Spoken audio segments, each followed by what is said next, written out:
നമസ്കാരം. എല്ലാ പ്രിയപ്പെട്ട പ്രേക്ഷകർക്കും സൂപ്പർ പ്രൈം ടൈമിലേക്ക് സ്വാഗതം. കോക്രോച്ച് ജനതാ പാർട്ടി പേര് കേട്ടപ്പോൾ ആദ്യം കൗതുകം, പതിയെ പതിയെ പാറ്റകൾ ഡിജിറ്റൽ മീഡിയ കീഴടക്കി. ലക്ഷക്കണക്കിന് കോടിക്കണക്കിന് പാറ്റകൾ മണ്ണിലിറങ്ങുമെന്ന് ആരും കരുതിയില്ല. എന്നാൽ ഇന്ന് കയ്യിൽ പനിനീർ പുഷ്പവുമായി ദേശീയ പതാക നെഞ്ചോട് ചേർത്ത് അംബേദ്കറിനെ ഉയർത്തിപ്പിടിച്ച് അവർ തെരുവിലിറങ്ങി.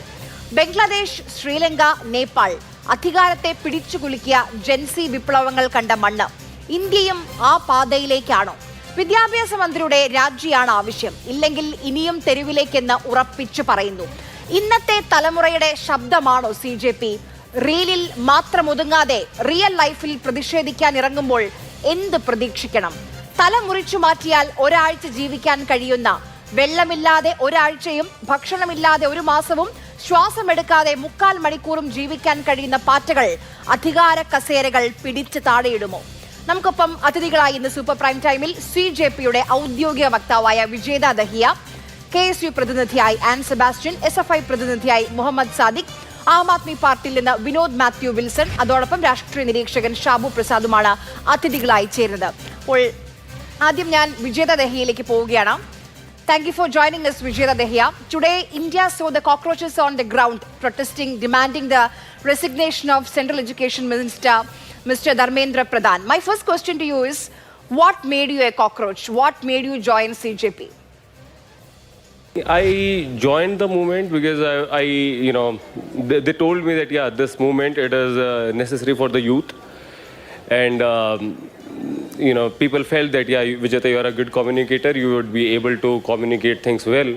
So it was more like a responsibility that I could not refuse. So, I understand that right now the first priority of CJP is students. You guys are demanding the justice for students. Why such a movement? Have you lost all hope on other political parties? No, this is not like other political parties. This is not a political party because a political party has to be registered, and we haven't even yet decided on whether we would go political or not. Maybe, may not be. Right now it's not in our mind. Okay, so right now it is a social movement which is aimed at telling the people of India, giving that consciousness that we are living in a democracy, and democracy does not mean that you just vote once in 5 years. No, democracy has to be dynamic. Okay, so the people which you have chosen, you have to ask them questions, or be it national leaders, or be it your state leaders, or your MP, MLA, councillor, sarpanch, you have to ask them questions why this is not happening. And if everyone in the country does that, the country would be like paradise, because we have nothing lacking. We just have to make people work.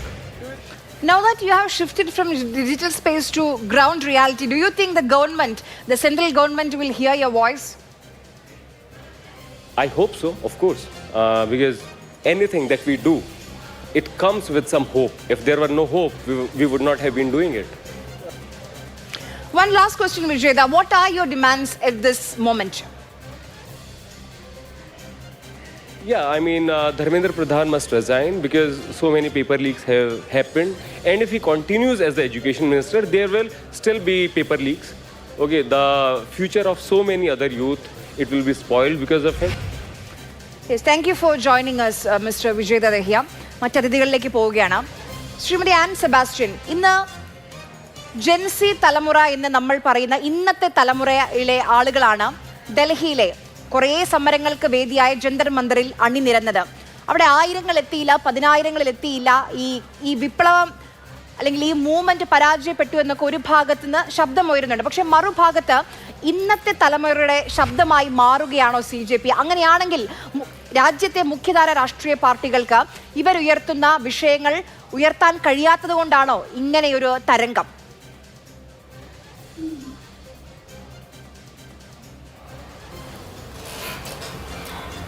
ഇവിടെ മുഖ്യധാര പാർട്ടികൾ, പ്രതിപക്ഷ പാർട്ടികൾ CJP മൂവ്മെൻറ്റിൻ്റെ, Jency മൂവ്മെൻറ്റിൻ്റെ, നമ്മുടെ രാജ്യത്ത് ആദ്യമായിട്ടുണ്ടായ പ്രധാനപ്പെട്ട Jency മൂവ്മെൻറ്റാണ് CJP movement.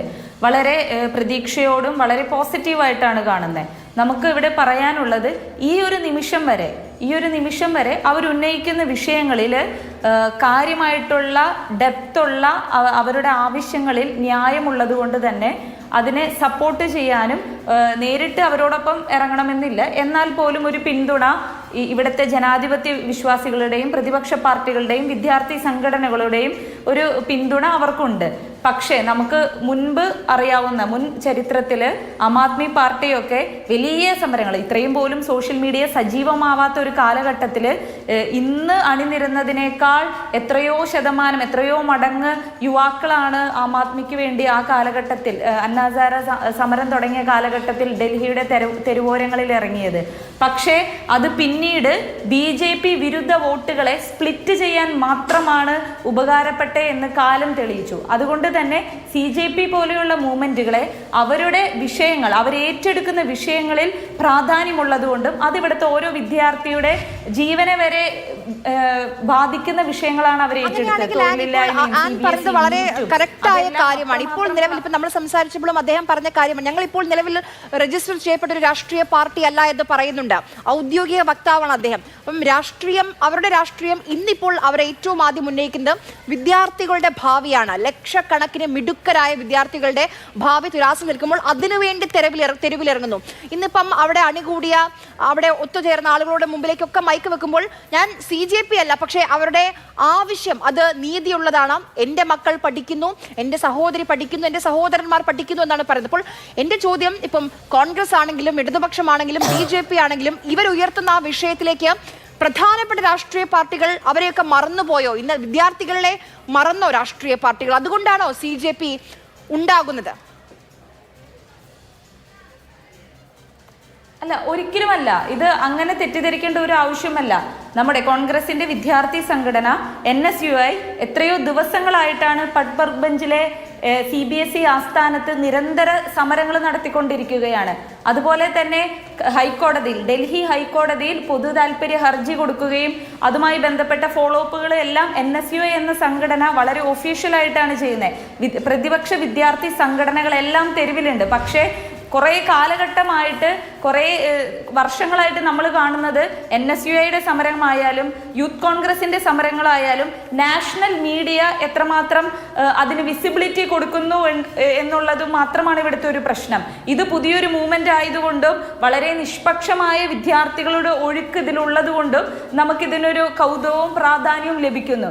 ഈ പറയുന്ന CBSEയുടെ പിഴവ്, CBSEയുടെ ഈ പറയുന്ന പ്രശ്നങ്ങളെല്ലാം കൃത്യമായി സർക്കാരിൻ്റെ മുൻപിൽ വരെ പ്രസന്റ് ചെയ്യാൻ ധൈര്യം കാണിച്ച് അതിൻ്റെ എല്ലാ കാര്യങ്ങളും വളരെ സയൻറ്റിഫിക് ആയിട്ട് തന്നെ, ടെക്നിക്കലായിട്ട് തന്നെ മുന്നോട്ട് വെച്ച സാർത്തിക് എന്ന് പറഞ്ഞ വിദ്യാർത്ഥിയെ എല്ലാം ചേർത്ത് പിടിച്ചതും ആ വിദ്യാർത്ഥി വളരെ മനസ്സ് തുറന്ന് കാര്യങ്ങൾ സംസാരിച്ചതെല്ലാം ഈ രാജ്യത്തിൻ്റെ പ്രതിപക്ഷ നേതാവിനോടൊപ്പം ഇരുന്ന് സംസാരിക്കുന്നതും അത് പരിശോധിക്കുന്നതും ഒക്കെ നമ്മൾ കണ്ടതാണ്. അപ്പോൾ ഈ വിഷയങ്ങൾ ഏറ്റെടുക്കുന്ന വിദ്യാർത്ഥികൾക്ക് രാജ്യത്തെ പ്രതിപക്ഷത്തിൽ വിശ്വാസമുണ്ട്. പക്ഷേ നമ്മൾ പണ്ട് കാലത്ത് പറയുന്ന പോലെ പരമ്പരാഗതമായിട്ടുള്ള പാർട്ടികൾ ഇന്ന രീതിയിൽ മാത്രമേ പ്രതിഷേധിക്കാൻ പാടൂ എന്നുള്ളതല്ല.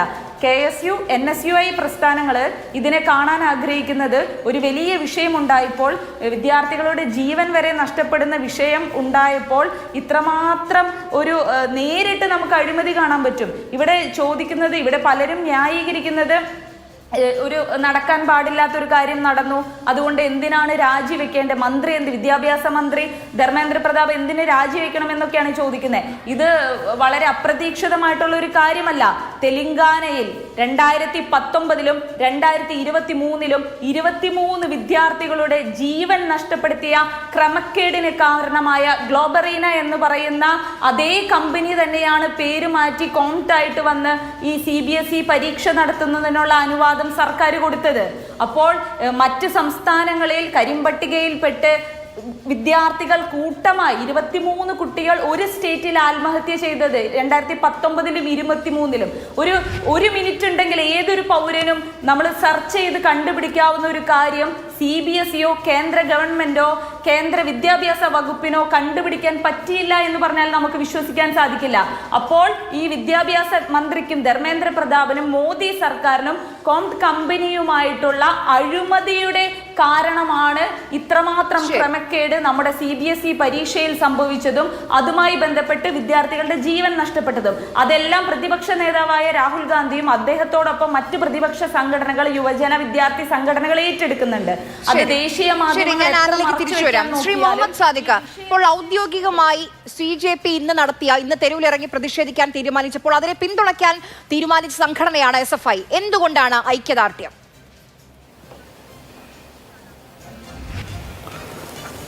ശ്രീമതി ആര്യ പി, എന്നെ കേൾക്കാമോ? ഞാൻ പറയുന്നത് കേൾക്കാമോ? കേൾക്കാം, പറഞ്ഞോളൂ.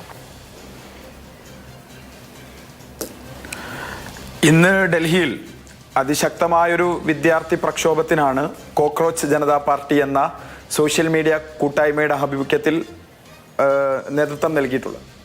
ആ സമരത്തെ ഔദ്യോഗികമായി പിന്തുണയ്ക്കുകയും ആ സമരത്തിൽ പങ്കാളികളാവുകയും ചെയ്ത ഒരു വിദ്യാർത്ഥി സംഘടന എന്നുള്ള നിലയിലാണ് SFI ഈ മണിക്കൂറിൽ ഈ ചാനൽ 4-ൽ വന്നിരിക്കുന്നത്.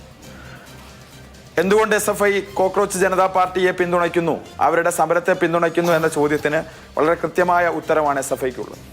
ഒന്ന്, കോക്രോച്ച് ജനതാ പാർട്ടി എന്ന ഒരു കൂട്ടായ്മയെയോ സംഘടനയെയോ ഒരു സംഘടന എന്നുള്ള നിലയിൽ എൻഡോസ് ചെയ്യാനോ അംഗീകരിക്കാനോ ആ സംഘടനയെ ഒരു ഘടകകക്ഷി എന്നുള്ള നിലയിൽ കൂടെ ചേർക്കാനോ ഒന്നും തീരുമാനിച്ചുകൊണ്ടല്ല SFI ഇന്ന് ആ സമരത്തിൻ്റെ ഭാഗമായിട്ടുള്ളത്.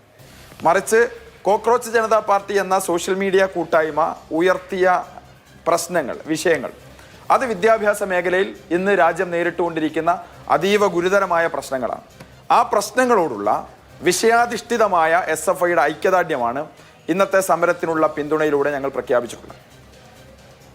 CBSE പരീക്ഷാ ക്രമക്കേട്, നീറ്റ് പരീക്ഷ അട്ടിമറി, CUET പരീക്ഷ അട്ടിമറി, UGC നെറ്റ് പരീക്ഷയുടെ ആപ്ലിക്കേഷനുമായി ബന്ധപ്പെട്ട താളപ്പിഴകൾ തുടങ്ങി ഇന്ത്യ രാജ്യത്ത് സമീപകാലത്ത് നടന്നുകൊണ്ടിരിക്കുന്ന പരീക്ഷകളിൽ, പ്രത്യേകിച്ച് നാഷണൽ ടെസ്റ്റിംഗ് ഏജൻസിയുടെ നേതൃത്വത്തിൽ നടക്കുന്ന പരീക്ഷകളിൽ വലിയ ക്രമക്കേടുകൾ നടക്കുകയാണ്. ഈ ക്രമക്കേടുകൾ വിദ്യാർത്ഥികളുടെ ഭാവി തന്നെ തുലയ്ക്കുകയാണ്, വിദ്യാർത്ഥികളുടെ അക്കാഡമിക് അന്തരീക്ഷത്തെ അട്ടിമറിക്കുകയാണ്, അനേകം വിദ്യാർത്ഥികൾ ആത്മഹത്യയിലേക്ക് തള്ളിവിടുകയാണ്. ഇത് കേവലമായ പിഴവുകൾ എന്നുള്ളതിനപ്പുറത്ത് ഈ രാജ്യത്തിൻ്റെ ഭരണകൂടം ആസൂത്രിതമായി നടപ്പിലാക്കുന്ന വിദ്യാഭ്യാസ മേഖലയിലെ സ്വകാര്യവൽക്കരണത്തിൻ്റെ അനന്തരഫലമായിട്ടാണ് ഞങ്ങൾ ഈ പ്രശ്നത്തെ കാണുന്നത്. അതോടൊപ്പം തന്നെ NTA അടക്കമുള്ള ഏജൻസികൾ സ്വകാര്യ ഏജൻസികൾക്ക് പരീക്ഷാ നടത്തിപ്പിനുള്ള അവകാശം വിട്ടു നൽകുകയും നേരത്തെ വലിയ ക്രമക്കേടുകൾ നടത്തി കുപ്രസിദ്ധമായ ചില കമ്പനികൾ പേരുമാറ്റി വീണ്ടും രംഗപ്രവേശനം ചെയ്യുമ്പോൾ അവർക്ക് ഇത്തരം പരീക്ഷകൾ നടത്താനുള്ള അനുമതി നൽകുകയും ചെയ്തത് മൂലമുള്ള പ്രശ്നങ്ങളാണ്. ഈ പ്രശ്നങ്ങൾ ഇന്ത്യയിലെ വിദ്യാഭ്യാസ മേഖലയിലെ വിദ്യാർത്ഥികൾ അഭിമുഖീകരിക്കുന്ന ഗുരുതരമായ പ്രശ്നങ്ങളാണ്. ഈ പ്രശ്നങ്ങളിൽ വളരെ ശക്തമായ സമരം SFI നേരത്തെ നടത്തി വരുന്നതാണ്. NTA രൂപീകരിച്ച ഘട്ടം മുതൽ SFI വലിയ സമരത്തിലാണ്. പുതിയ വിദ്യാഭ്യാസ നയം കേന്ദ്ര ഗവൺമെന്റ് ആവിഷ്കരിച്ച ഘട്ടം മുതൽ SFI സമരത്തിലാണ്. ഈ മണിക്കൂറുകളിലും ഇന്ത്യ രാജ്യത്തെ ക്യാമ്പസുകളിലും സർവകലാശാലകളിലും തെരുവുകളിലും ഈ വിദ്യാഭ്യാസ മേഖലയിലെ പ്രശ്നങ്ങൾ ഉന്നയിച്ചുകൊണ്ട് സമരം ചെയ്യുന്ന ഒരു വിദ്യാർത്ഥി സംഘടനയാണ് SFI. അതിൽ ഞങ്ങൾ ഉന്നയിക്കുന്ന ആവശ്യങ്ങൾ, ഇത്തരം പരീക്ഷകളിലെ ക്രമക്കേടുകൾ കൃത്യമായി അന്വേഷണ വിധേയമാക്കണം, ഇനി മേലിൽ ഇത്തരം ക്രമക്കേടുകൾ ഉണ്ടാകാൻ പാടില്ല, നിരന്തരമായ പരീക്ഷാ ക്രമക്കേടുകൾക്കും വിദ്യാഭ്യാസ മേഖലയിലെ കുത്തഴിഞ്ഞ ഭരണ നയത്തിനും നേതൃത്വം നൽകുന്ന ധർമ്മേന്ദ്ര പ്രധാൻ എന്ന കേന്ദ്രമന്ത്രി രാജിവെക്കണം എന്ന് തുടങ്ങി SFI മുന്നോട്ട് വെക്കുന്ന ആവശ്യങ്ങൾ തന്നെയാണ് കോക്രോച്ച് ജനതാ പാർട്ടി എന്ന സോഷ്യൽ മീഡിയ കൂട്ടായ്മയും മുന്നോട്ട് വെക്കുന്നത്.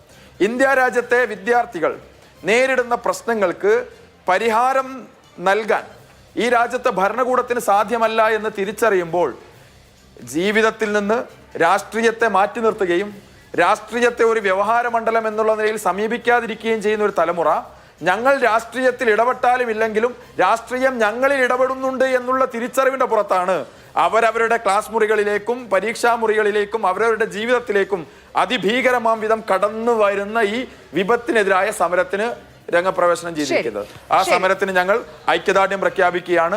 വിഷയാധിഷ്ഠിതമായി, ഇഷ്യൂ ബേസ്ഡ് ആയി ഇന്നത്തെ ഈ സമരത്തിന് ഞങ്ങൾ പിന്തുണ പ്രഖ്യാപിക്കുകയാണ്. അപ്പോൾ അടുത്തൊരു ചോദ്യം വരും, ഇത്തരത്തിലുള്ള അരാഷ്ട്രീയ സ്വഭാവമുള്ള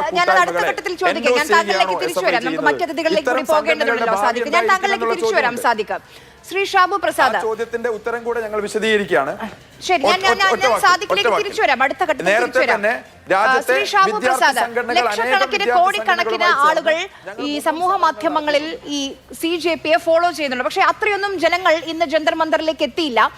7 ദിവസം വേണം, 7 ദിവസത്തിന് മുൻപ് തന്നെ അനുമതി വാങ്ങണമായിരുന്നു. ഒരുപക്ഷെ അനുമതി കിട്ടുമോ എന്ന് രാവിലെയൊക്കെ സംശയമുണ്ടായിരുന്നു. പക്ഷേ ഡൽഹി പോലീസ് അനുമതി കൊടുത്തു ചില ഉപാധികളോടെ.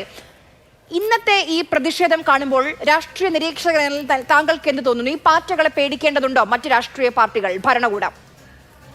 ഇല്ല, ഇതിനകത്ത് ഒന്നാമത്തെ കാര്യം, ഈ ഒരു കൂട്ടായ്മയ്ക്ക് അല്ലെങ്കിൽ ഈ പറഞ്ഞ പോലെ ഈ സോഷ്യൽ മീഡിയ കൂട്ടായ്മയ്ക്ക് ഞാൻ ഒരു തൽക്കാലം ഒരു ചായക്കോപ്പയിലെ കൊടുങ്കാറ്റിന്റെ ആയുസ്സേ കാണുന്നുള്ളൂ. ഒന്നാമത്തെ കാര്യം, ആര്യ, ഏതൊരു സമരമായിക്കോട്ടെ കൂട്ടായ്മ ആയിക്കോട്ടെ സാമൂഹ്യ പ്രവർത്തനം എന്ന് പറയുന്നത് അതിന്റെ നിലപാടുകളോട് നമുക്ക് അനുകൂലിക്കുകയും പ്രതികൂലിക്കുകയും ഒക്കെ ചെയ്യാം. അത് വേറെ കാര്യം. അതാര് ചെയ്താലും ശരി എവിടുന്നിൽ അത് ഗ്രൗണ്ട് റിയാലിറ്റിയോട് ഗ്രൗണ്ടിൽ വർക്ക് ചെയ്ത് വെയിലും മഴയും ഒക്കെ കൊണ്ട്, അതായത് ആ ഹാർഡ് ഫാക്റ്റുകളിൽ കൂടെ ആ യാഥാർത്ഥ്യങ്ങളിലൂടെയാണ് ഒരു പൊതുപ്രവർത്തനം എന്ന് പറയുന്ന സാധനം വളരേണ്ടതും മുന്നേറേണ്ടതും. അങ്ങനെയാണ് ഇപ്പം ഇവിടെ ഇരിക്കുന്ന KSUവിൻ്റെയും SFIയുടെയും ഒക്കെ ആ സംഘടനകൾ അങ്ങനെയുള്ള ഗ്രൗണ്ടിൽ കൂടെ വളർന്നു വന്ന് പിന്നീട് ഈ സോഷ്യൽ മീഡിയയിൽ കൂടെ അതിൻ്റെ സഹായം എടുക്കുന്നു എന്നുള്ളതാണ്. സോഷ്യൽ മീഡിയ അതിൻ്റെ ഒരു അടിസ്ഥാനമല്ല. സോഷ്യൽ മീഡിയ കാലഘട്ടത്തിനനുസരിച്ചോ പുതിയ ടെക്നോളജികളൊക്കെ വരുമ്പോൾ അതും കൂടെ എടുക്കുന്നു. ഇപ്പം ചാനൽ വരുന്നു എന്നുള്ള. പക്ഷെ ഇവരുടെ ഒന്നും ഈ പറഞ്ഞ ഒരു ഇന്ത്യയിലെ ഒരു രാഷ്ട്രീയ സംഘടനകളുടെയും എസ്റ്റാബ്ലിഷ്ഡ് ആയിട്ടുള്ള രാഷ്ട്രീയ സംഘടന ആയിക്കോട്ടെ, വിദ്യാഭ്യാസ സംഘടന ആയിക്കോട്ടെ, യുവജന സംഘടന ആയിക്കോട്ടെ, അവരുടെ ഗ്രൗണ്ട് എന്ന് പറയുന്നത് എന്താണ്? അവരുടെ യഥാർത്ഥ കരുത്തെന്ന് പറയുന്നത് എന്താണ്? അവർ ഗ്രൗണ്ടിൽ വർക്ക് ചെയ്യുന്നു എന്നുള്ളതാണ്. അങ്ങനെ ഒരു കാര്യം ഇവരെ സംബന്ധിച്ചിടത്തോളം ഇല്ല. ഒരു 10 ദിവസത്തേക്ക് മെറ്റയുടെ സെർവർ ഒന്ന് ഡൗൺ ആയാൽ അന്ന് തീർന്നു. ഇത് അത്രയേ ഉള്ളൂ. അതായത് ഈ സോഷ്യൽ മീഡിയയുടെ ഒരു ബാക്ക്ഗ്രൗണ്ടിൽ ഇരുന്ന് കയ്യിൽ നമുക്കൊരു ഫേസ്ബുക്ക് ഐഡിയും അല്ലെങ്കിൽ ഒരു ഇൻസ്റ്റ ഐഡിയും ഒരു സ്മാർട്ട് ഫോണും ഇന്റർനെറ്റ് കണക്ഷനും ഉണ്ടെങ്കിൽ എനിക്ക് ഈ ലോകം കീഴടക്കാൻ കഴിയും എന്നൊക്കെ തെറ്റിദ്ധരിക്കുന്ന വലിയൊരു വിഭാഗം നമ്മുടെ നാട്ടിലുണ്ട്. അതാണ് പറഞ്ഞത് 2 കോടി 3 കോടി. ഇടതുപക്ഷം അവർക്കൊപ്പം ആനി രാജ അടക്കമുള്ള നേതാക്കൾ ഈ പ്രതിഷേധത്തിന്റെ ഭാഗമായി ഈ പ്രതിഷേധത്തിൽ ഞാൻ പങ്കെടുത്തില്ലെങ്കിലാണ് അസ്വാഭാവികത എന്ന് ആനി രാജ പറയുന്നതും നമ്മൾ ഇന്ന് കേട്ടു. ഇവിടെ മറുഭാഗത്ത് ഇന്ന് ഈ ഒരു പ്രതിഷേധം അവിടെ ഒരുങ്ങുമ്പോൾ വലിയ സുരക്ഷ ഡൽഹി പോലീസ് നൽകുന്നുണ്ട്. പക്ഷേ ഈ പ്രതിഷേധിക്കാൻ വേണ്ടി എത്തിയത് ചില BJP സംഘടനകളും ചില സനാതന സംഘടനകളും ബജ്രംഗ് ദളും ഒക്കെയാണ്. അവരിതിൽ രാജ്യദ്രോഹ കുറ്റമാണ് ആരോപിക്കുന്നത്.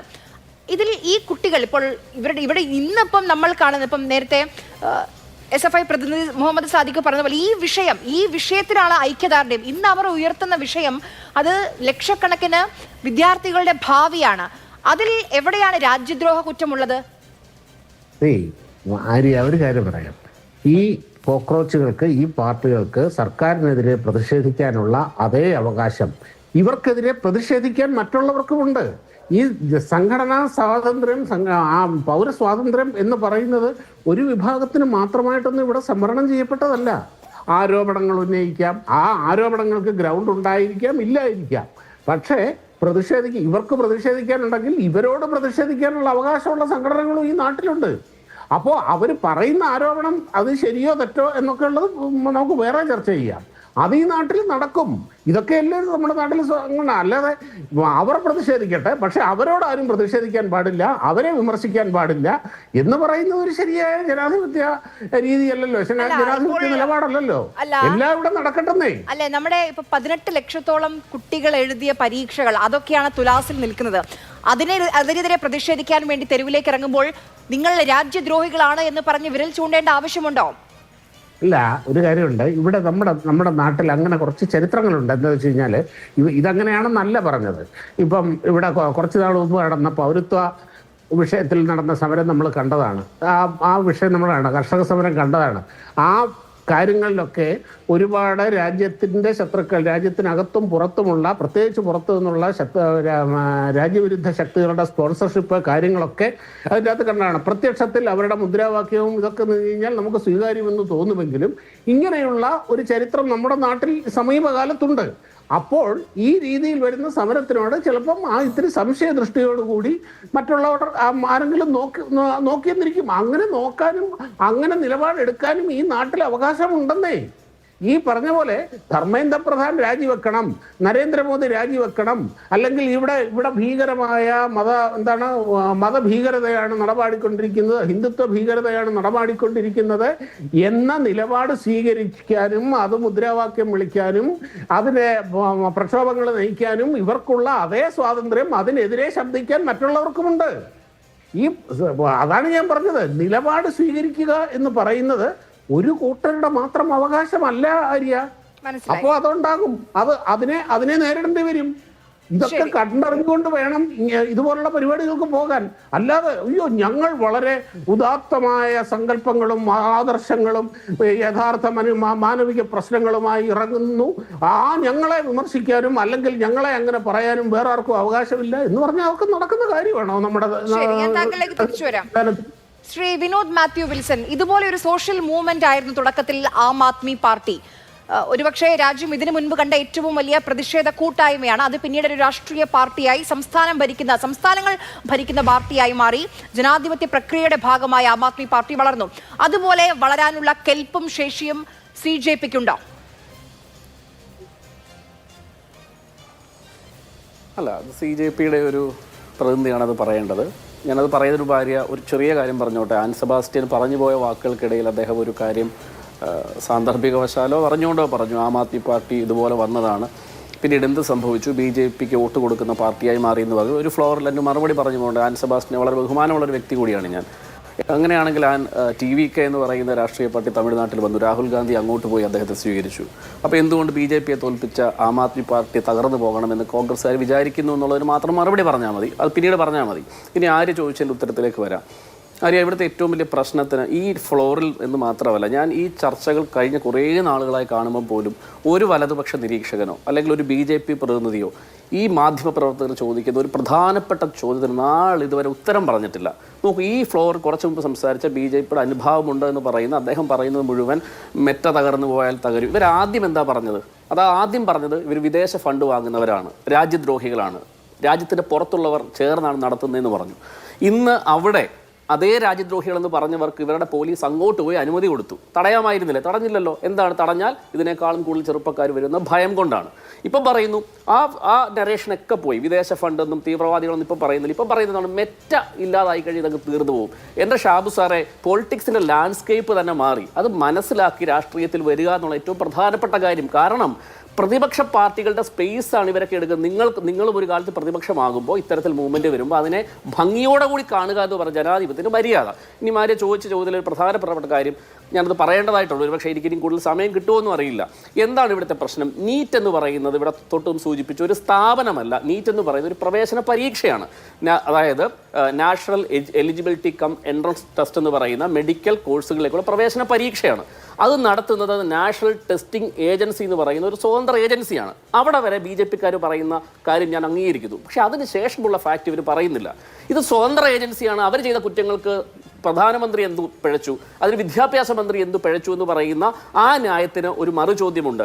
ഇതൊരു സ്വതന്ത്ര ഏജൻസിയാണെങ്കിലും ഇത് വിദ്യാഭ്യാസ വകുപ്പിൻ്റെ കീഴിൽ പ്രവർത്തിക്കുന്ന ഒരു ഏജൻസിയാണ്. ഇതിൻ്റെ നയപരമായ കാര്യങ്ങൾ മുഴുവൻ തീരുമാനിക്കുന്നത് സെൻട്രൽ എഡ്യൂക്കേഷൻ മിനിസ്ട്രിയാണ്. അപ്പോൾ സ്വാഭാവികമായിട്ടും ഇതിൻ്റെ നയപരമായ കാര്യങ്ങളിൽ പ്രശ്നമുണ്ടായാൽ കേന്ദ്ര ഗവൺമെൻറ് ഉത്തരവാദിത്തമുണ്ട്, വിദ്യാഭ്യാസ മന്ത്രിക്ക് ഉത്തരവാദിത്തമുണ്ട്. ഉദാഹരണം പറഞ്ഞാൽ ഒരു KSRTC ബസ് ഒരാളെ ഇടിച്ചു കൊന്നാൽ ആ കേസിലെ ക്രിമിനൽ ഒഫൻസിന് ആ ഡ്രൈവർക്ക് ഒഫൻസ് വരും. പക്ഷേ അതിൻ്റെ ഇൻഷുറൻസ് അടക്കമുള്ള വിഷയങ്ങൾ കൊടുക്കുന്ന KSRTC ആണ്. എന്ന് പറഞ്ഞാൽ ഇവിടെ ഈ പരീക്ഷാ കുറ്റകൃത്യവുമായി നടത്തിയ ഒരുപാട് കേസുകൾ എടുത്തിട്ടുണ്ട്, CBIക്ക് വിട്ടു, ചാർജ് പ്രത്യേക ഒക്കെ ഞാൻ സമ്മതിക്കുന്നു.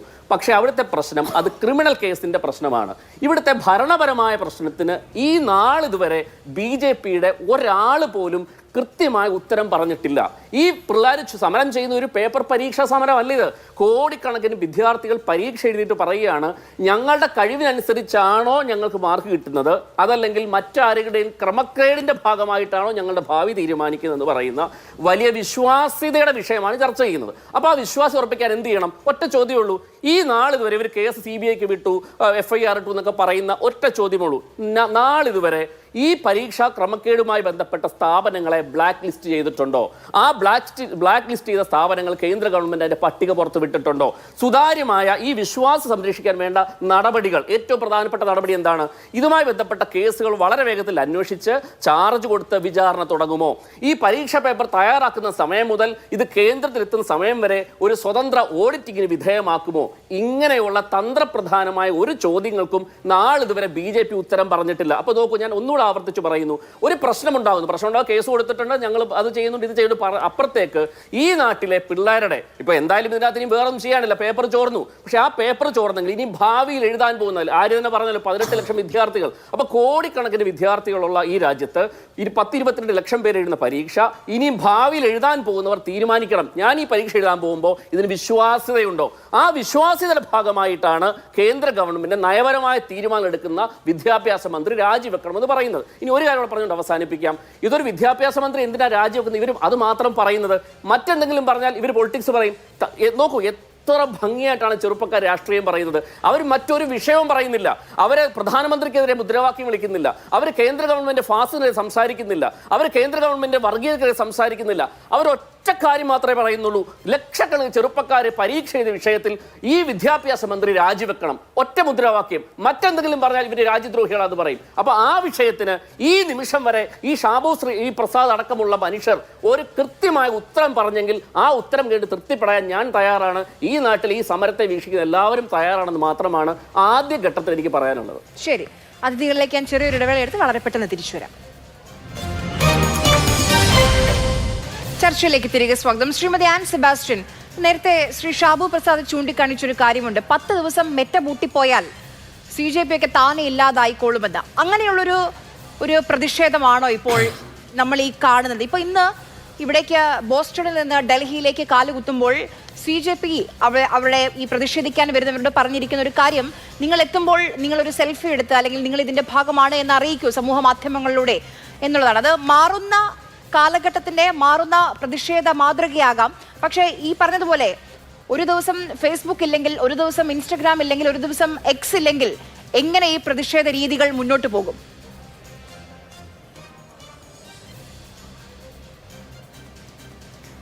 അല്ല, സോഷ്യൽ മീഡിയയിൽ മാത്രമല്ല ജൻസികളുടെ ഈ പോരാട്ടം എന്ന് ഇന്ന് ജന്തർ മന്ദിറിലെത്തിയ വിദ്യാർത്ഥികൾ തെളിയിച്ചു.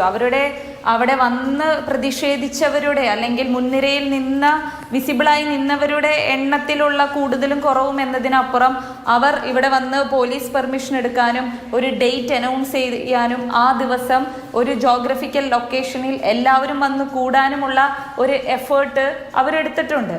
അപ്പോൾ അത് നമ്മൾ കണ്ടില്ലെന്ന് വെക്കാൻ പറ്റില്ല. നേപ്പാളിലൊക്കെ സംഭവിച്ച പോലെ അല്ലെങ്കിൽ ഒരു ജൻസി കലാപത്തിലേക്ക് ഇത് പോകാതിരിക്കാനും അല്ലെങ്കിൽ ഈ പറയുന്ന അസ്വസ്ഥമായിട്ടുള്ള അല്ലെങ്കിൽ ഭാവിയെക്കുറിച്ച് ഭരണകൂടത്തിൽ പ്രതീക്ഷ നശിച്ചു പോകുന്ന ഒരു ജൻസി കൂട്ടായ്മയെ സൃഷ്ടിക്കാതെ ഇവരുടെ മാനസിക ആരോഗ്യത്തെ, തൊഴിലവകാശം പോലെയുള്ള അടിസ്ഥാന അവകാശങ്ങളെ സംരക്ഷിക്കാനാണ് ഇവിടുത്തെ ഭരണകൂടം ശ്രമിക്കുന്നത്. അല്ലാതെ മെറ്റയിൽ മാത്രം ഒതുങ്ങുന്ന പോരാട്ടമല്ല ജൻസി പോരാട്ടം എന്ന് പറയുന്നത്. അവർ അത് ഏത് രീതിയിലും പല രീതിയിൽ രാഷ്ട്രീയം പറയുന്ന ഒരു കാലഘട്ടത്തിൽ സോഷ്യൽ മീഡിയ കൂടുതലായി ഉപയോഗിക്കുന്നതിനെ ഏറ്റവും മോശമായി ക്രിട്ടിസൈസ് ചെയ്യുന്നത് മാത്രമാണത്. പിന്നെ ഈ BJP പ്രതിനിധി പറയുന്നത് രാജ്യദ്രോഹികൾ എന്ന് വിളിക്കുന്നത് ഇവർ പ്രതിഷേധിക്കുന്നത് പോലെ ഇവർക്കെതിരെ പ്രതിഷേധിക്കാനുള്ള ഒരു അവകാശം എല്ലാവർക്കും ഉണ്ടെന്നാണ്. നമ്മൾ ഈ മാപ്പെഴുതി കൊടുത്തവരുടെ പിൻതലമുറക്കാർ രാജ്യദ്രോഹികളെ നിർണയിക്കാൻ അവർക്ക് എന്ത് അവകാശമാണുള്ളത്? പൗരത്വ ഭേദഗതി സമരത്തെ കൂടി ഇവിടെ പറയാണ്. ഏത് രാജ്യദ്രോഹ സംഘടനയുടെ അല്ലെങ്കിൽ ഏത് രാജ്യദ്രോഹ കൂട്ടായ്മയുടെ ബാക്കപ്പിലാണ് പൗരത്വ ഭേദഗതി ബില്ലിനെതിരെയുള്ള സമരം നടന്നതെന്ന് ആർക്കെങ്കിലും തെളിയിക്കാൻ പറ്റിയിട്ടുണ്ടോ?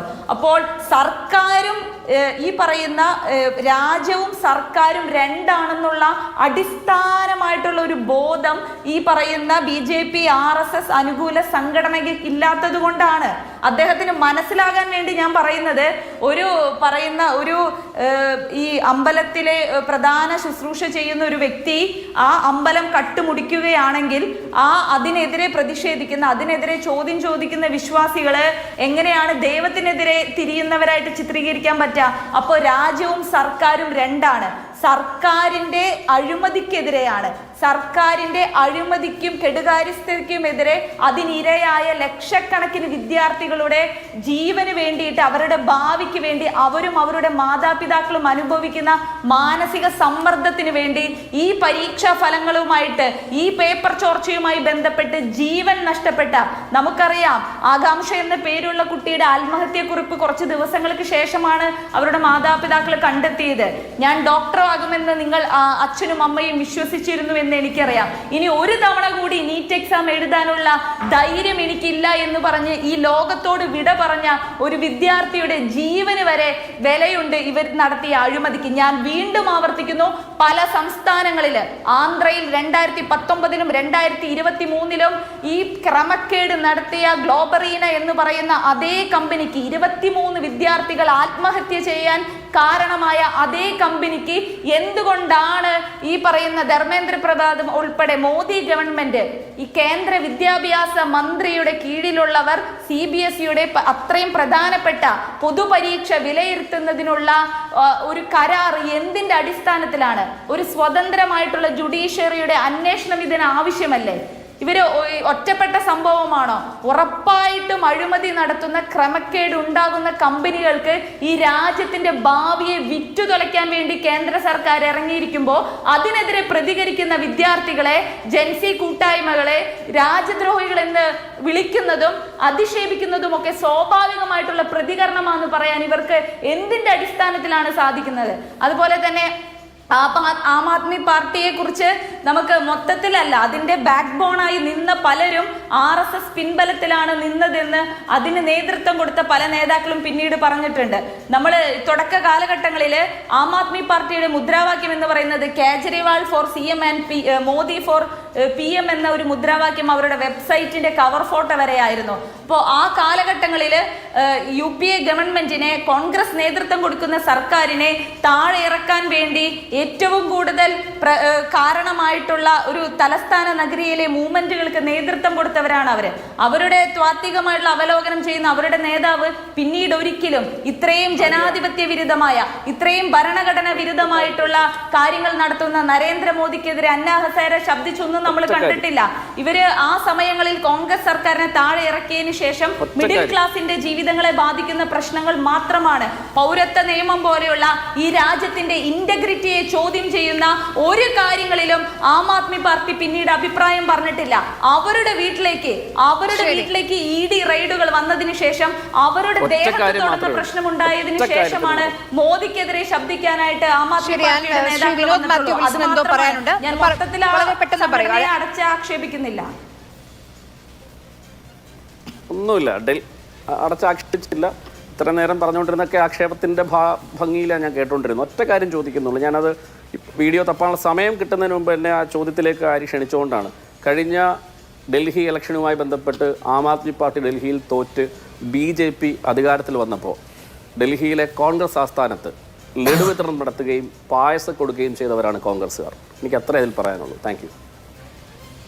ശരി, ശ്രീ മുഹമ്മദ് സാദിഖ്, ഇന്ന് വലിയൊരു പ്രതിഷേധം, വിദ്യാർത്ഥികൾ, ലക്ഷക്കണക്കിന് വരുന്ന വിദ്യാർത്ഥികളുടെ ഭാവിക്ക് വേണ്ടി ഒരു പ്രതിഷേധം ഉണ്ടാകുമ്പോൾ അത്ഭുതപ്പെടുത്തിയ ഒരു കാര്യം, നമ്മൾ ദേശീയ മാധ്യമങ്ങൾ എന്ന് വിളിക്കുന്ന ഡൽഹിയിൽ നിന്ന് പ്രക്ഷേപണം ചെയ്യുന്ന ഒരു മാധ്യമവും ഈ പ്രതിഷേധം കണ്ട മട്ടില്ലായിരുന്നു.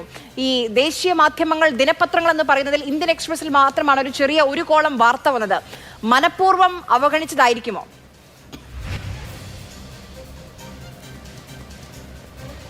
ഇന്നത്തെ ഈ സമരത്തെ ഇന്ത്യയിലെ ദേശീയ മാധ്യമങ്ങൾ അവഗണിക്കുകയാണ് ചെയ്തത് എന്നുള്ളതാണ് സത്യം. ഈ സമരത്തെ എന്നല്ല, ഇത്തരം വിഷയങ്ങളിൽ കേന്ദ്ര ഗവൺമെന്റിന്റെ നയങ്ങൾക്കെതിരായി ഇന്ത്യ രാജ്യത്ത് ഉയർന്നു വരുന്ന എല്ലാത്തരം പ്രതിഷേധങ്ങളെയും നിരന്തരമായി അവഗണിക്കുക എന്നുള്ളതാണ് ഇന്ത്യയിലെ മീഡിയയുടെ ഒരു പ്രത്യേകത. അതുകൊണ്ടാണ് ഇന്ത്യയിലെ മീഡിയയെ നമ്മൾ ഈ ഗോഡി മീഡിയ എന്നൊക്കെ വിളിക്കുന്നത്. നമ്മുടെ ചില മലയാള ചാനലുകൾക്കും അതിൻ്റെ ചില പ്രവണതകൾ നമ്മൾ ഈ കാലയളവുകളിൽ കണ്ടുവന്നിട്ടുണ്ട്. ദേശീയ മാധ്യമങ്ങളെല്ലാം ആ നിലയിലാണ്. അതുകൊണ്ട് തന്നെ CJP പോലെ ഒരു സോഷ്യൽ മീഡിയ കൂട്ടായ്മക്ക് എത്ര തന്നെ മാധ്യമങ്ങൾ അവഗണിച്ചാലും അതിനെയെല്ലാം മറികടക്കാനാവുന്ന നിലയിൽ നവമാധ്യമ സാധ്യതകൾ ഉണ്ട് എന്ന് അവർ തെളിയിച്ചതുമാണ്. അതെന്തോ ആവട്ടെ, അതുകൊണ്ട് മാധ്യമങ്ങളുടെ അവഗണനയൊന്നും അവരുടെ സമരത്തിൻ്റെ വിസിബിലിറ്റിയെ കുറയ്ക്കുന്നില്ല എന്നാണ് എനിക്ക് തോന്നുന്നത്. പക്ഷേ ഇവിടെ ഒരു കാര്യം വളരെ കൃത്യമായി ഫ്ലോറിൽ ഞാൻ പറയാൻ ആഗ്രഹിക്കുകയാണ്. ചാനൽ ചർച്ച വയ്ക്കുമ്പോൾ പങ്കെടുക്കുന്ന ആളുകളുടെ പൊസിഷൻ കൃത്യമായി നിങ്ങൾ രേഖപ്പെടുത്തുന്നുണ്ടല്ലോ. അപ്പോൾ എൻ്റെ പേരിന് നേരെ SFI എന്ന് വെച്ചിട്ടുണ്ട്, KSU പ്രതിനിധിയുടെ പേരിന് നേരെ KSU എന്നാണ്, ആം ആദ്മി പ്രതിനിധിയും. ഇവിടെ ഒരു അദ്ദേഹം വന്നിരിക്കുന്നുണ്ട്, അദ്ദേഹത്തിൻ്റെ പേരിന് നേരെ രാഷ്ട്രീയ നിരീക്ഷകൻ എന്നാണ് വെച്ചിട്ടുള്ളത്. അദ്ദേഹം എന്ത് രാഷ്ട്രീയമാണ് നിരീക്ഷിക്കുന്നത്? ഞാൻ വ്യക്തിപരമായി അധിക്ഷേപിക്കല്ല, അദ്ദേഹത്തിൻ്റെ വാദത്തെ മുൻനിർത്തിയാണ് എൻ്റെ ചോദ്യം. എന്ത് രാഷ്ട്രീയമാണ് ഇദ്ദേഹം നിരീക്ഷിക്കുന്നത്?